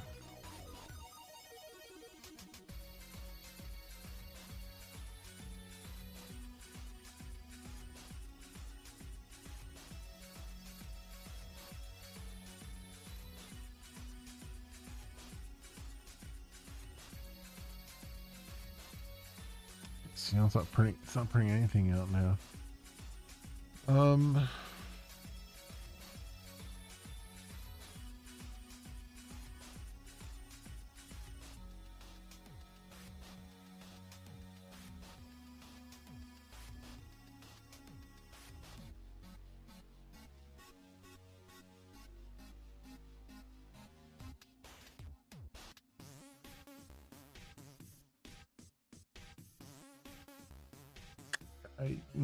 Yeah, I don't know how this is what's bugging me, is I don't know how this actually falls into place here, but let's see what, I mean, we got some testing there and stuff, but let's see, okay, given the let's do this. Let me commit what I have here.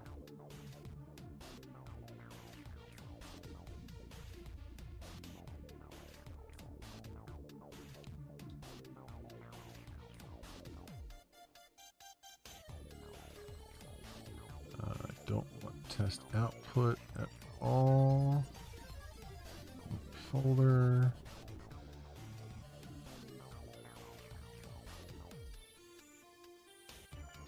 And everything else is good there. All right. Initial stun turn server. Let's try this. And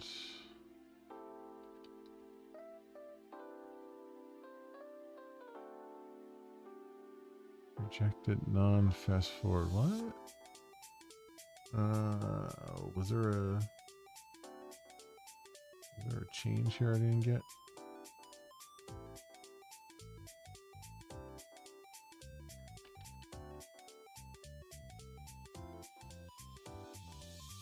Oh, there was. Okay.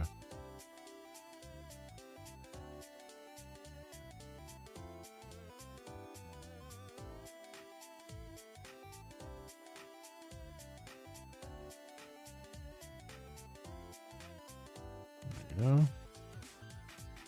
Should be out there. Oh, I didn't, an idiot. I didn't actually add any candidates. I didn't stage any of the changes. Well, that was, all I did was push the patch file.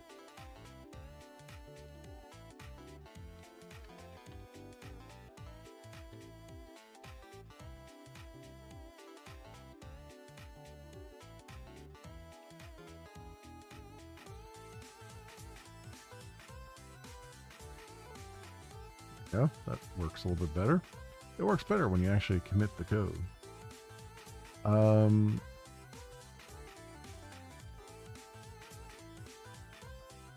Given my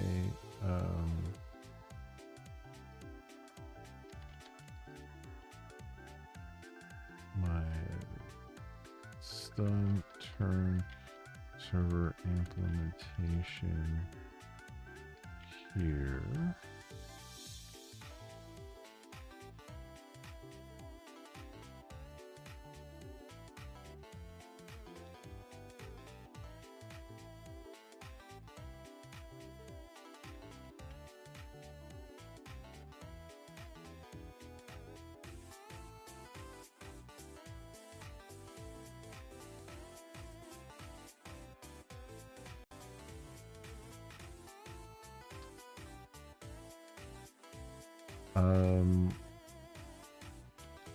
How would I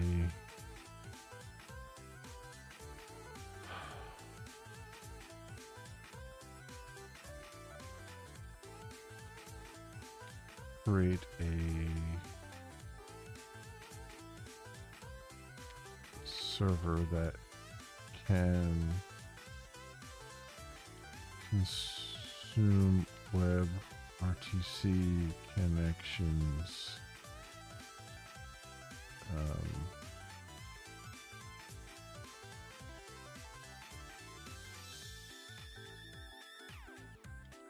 from the local network?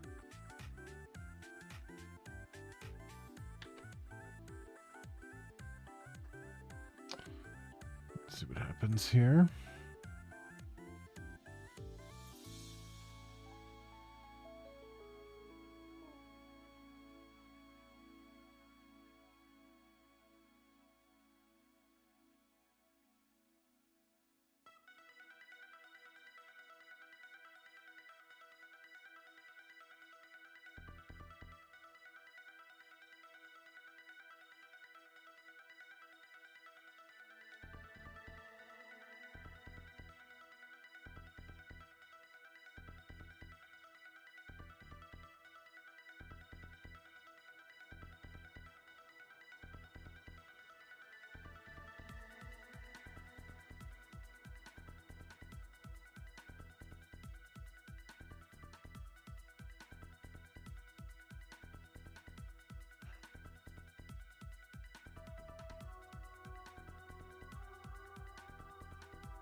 To use the server WebRTC client, you need a simple signaling server to exchange ICE candidates. Or stun server, okay.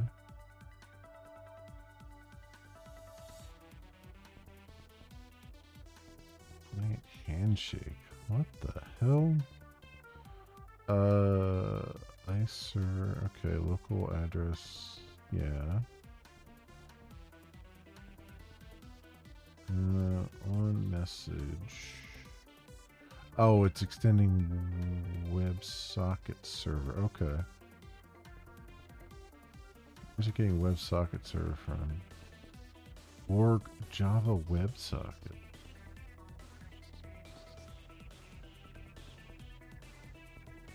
That's some library.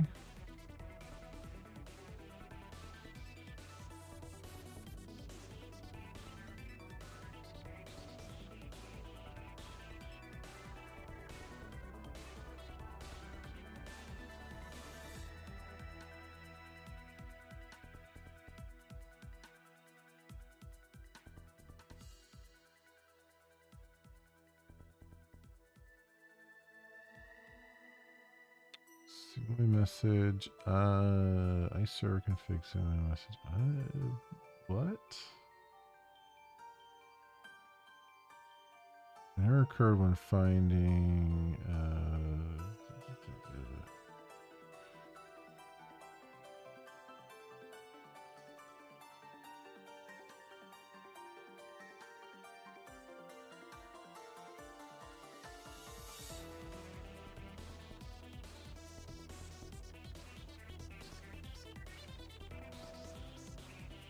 Source main Java.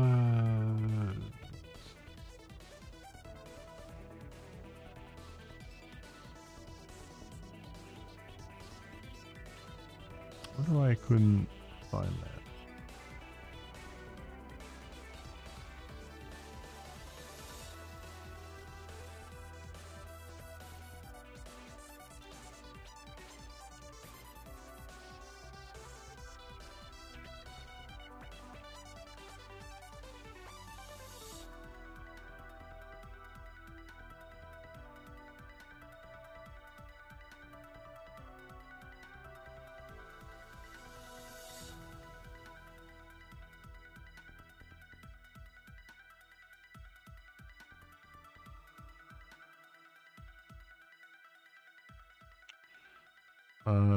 If I have this.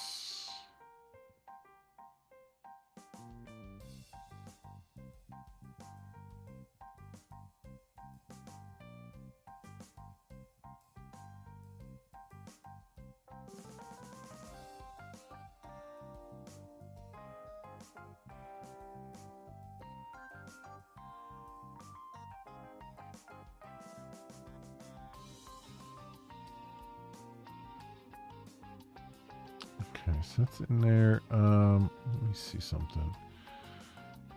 If I do Java Copilot.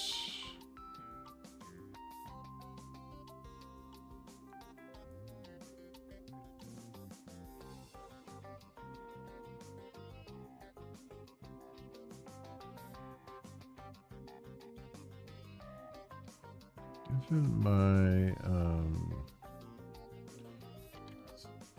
server file,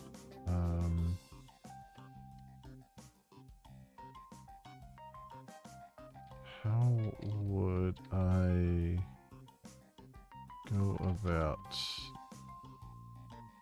implementing a server that can respond to WebRTC requests?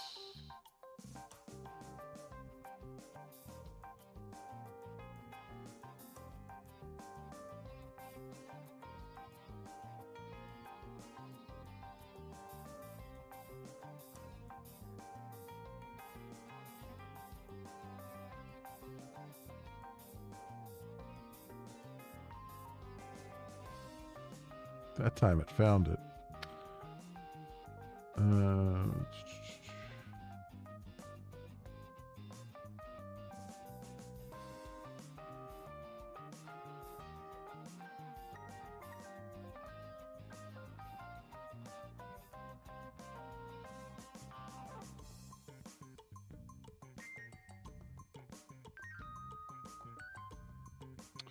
WebRTC Java as a dependency, huh? Okay. Interesting.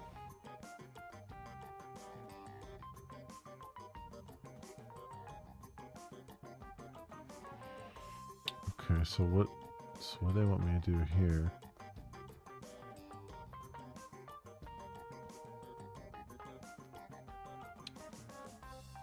WebRTC port 8080, okay, sure. UDP transport, WebRTC endpoint, ICE UDP transport, ICE agent. Okay.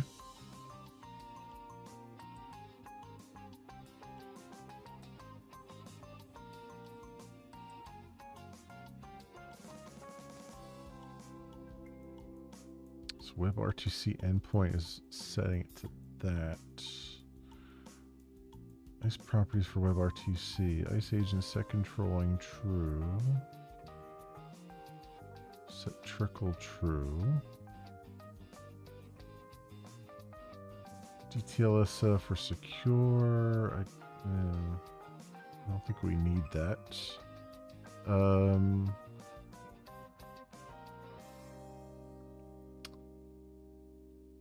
Endpoint start WebRTC endpoint. Okay. Handle incoming WebRTC offers.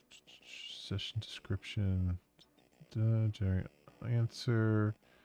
Create data channel.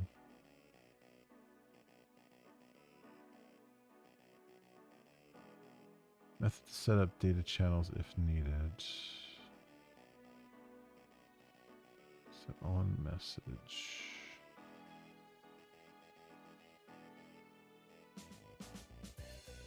Okay.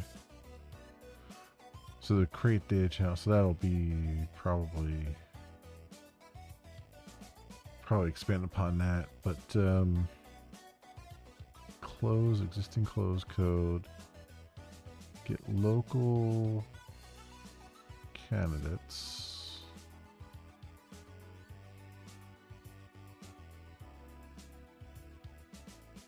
turn candidates, okay.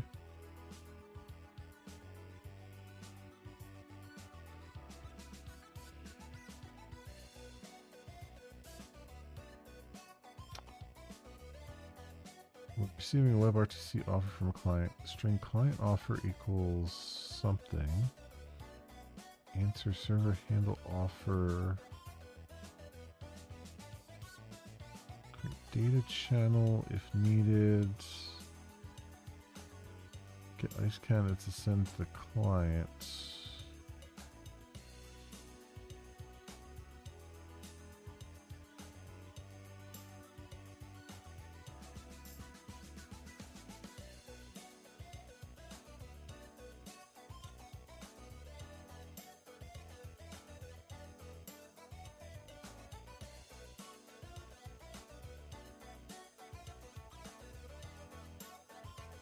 Example, usage example with a web application. WebRTC signaling endpoint. One message.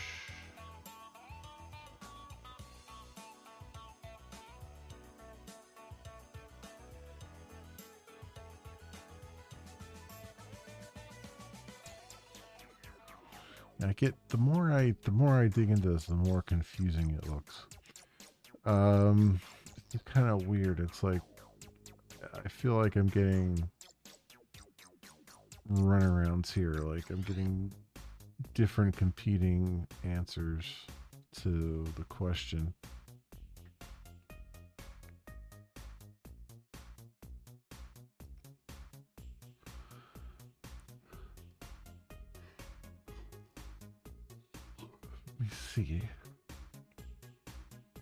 see an example of a web application.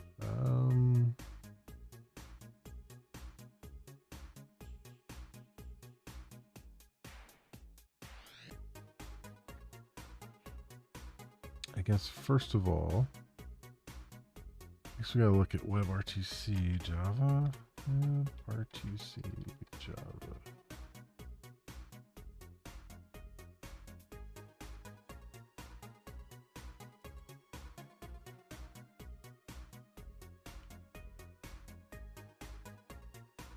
Okay. This wraps the WebRTC native API. Okay, fine. When was this last? Oh, last week. Okay, cool.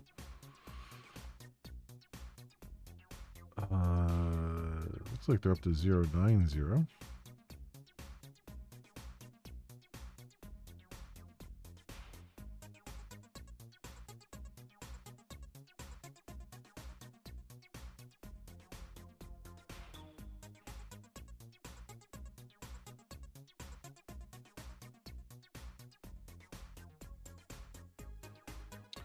So that's great, but what does that do for me here?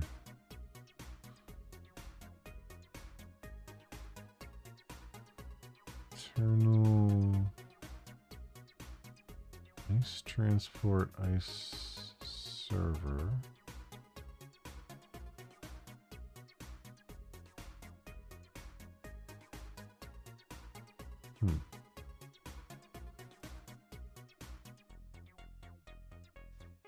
So,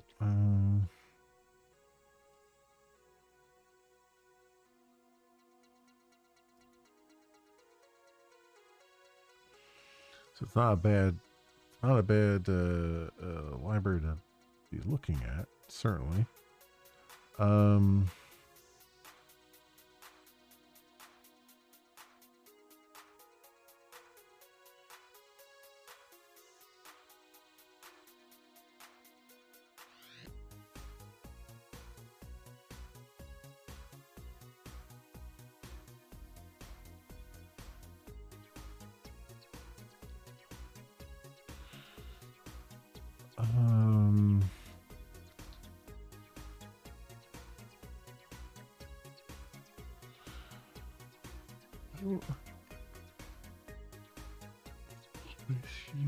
Okay, I think I see what they're doing, but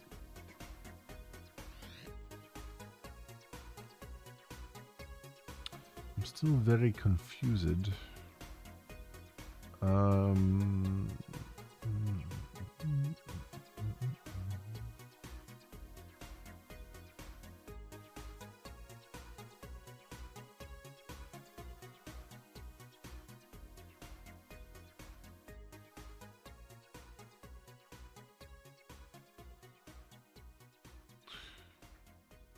Existing init code.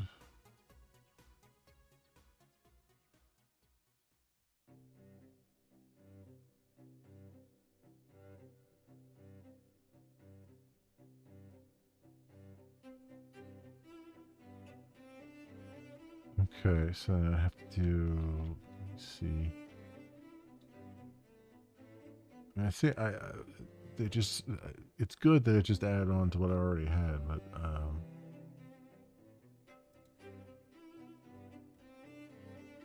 it doesn't look like I have to add a lot onto there. The problem that, and what I'm going to have to do is I'm going to have to tell it to tell me how to test this.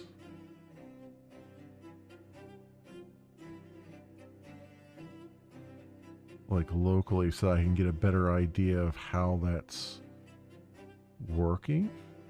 Because obviously I can point like OBS directly at it and see what happens, but I kind of want to see like, I kind of want to run a testng test harness against it and just kind of look at it, the raw connection stuff. Okay. I mean, this is why I was doing a lot of this off camera, because it's a lot of me just sort of like trying to figure out how this whole thing kind of works, which is it's a lot of, it feels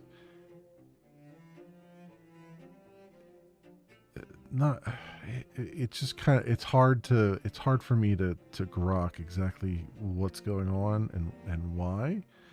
Um, like it's hard for me to see the different steps that are involved.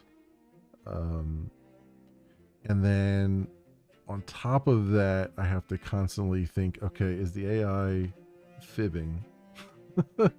Is the AI just dreaming stuff up that doesn't work or doesn't exist? And when you're coming into a um, a topic that you don't know a whole lot about, that's half the problem. Which is why I'm kind of like just trying it to see how it succeeds or fails, and then I will know more than what I knew previously. So I mean, even if the AI is giving me bad data, at least I can, if I keep it relatively small, I can see it failing, and then I can kind of massage it from there a little bit to try to get something that succeeds. Yeah.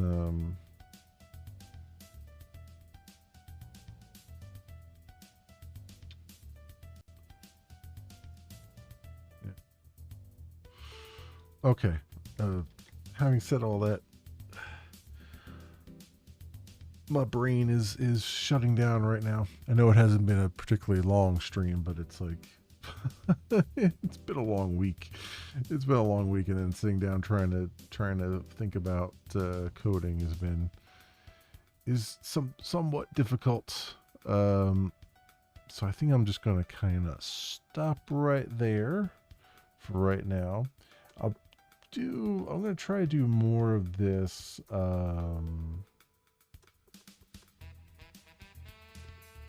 Off camera, and see where I can go from there. I definitely want to. I mean, it's hard for me to do it off camera because then like I run into I have other things going on. So I might even just like next week come back and just pick up where I left off here. But right now, I would like to kind of iterate a little bit offline and see if I can figure some things out with it. But regardless, tomorrow we're going to jump back. I'm going to change gears and jump back into the game dev stuff, and see where we can go from there, and working a little bit more with the Vulkan engine stuff. It looks like I think there's just a big hurdle that I have to jump to start to do the Vulkan stuff. But it'll be interesting regardless. So that's kind of where I'm at right now, my friends. Thank you so much, everyone, for watching. If you happen to stumble upon this on the YouTubes and you appreciate what I'm up to, I would appreciate a like and or a subscribe. That would be fantastic, but not required. Otherwise, I will say thank you so much, everyone, for watching. I hope everyone has an excellent morning, afternoon, or evening, depending on what it is for you. And I hope to see you back here again in the future for some more stuff, whatever happens to suit your fancy. Until then, see you, bye.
This is the way.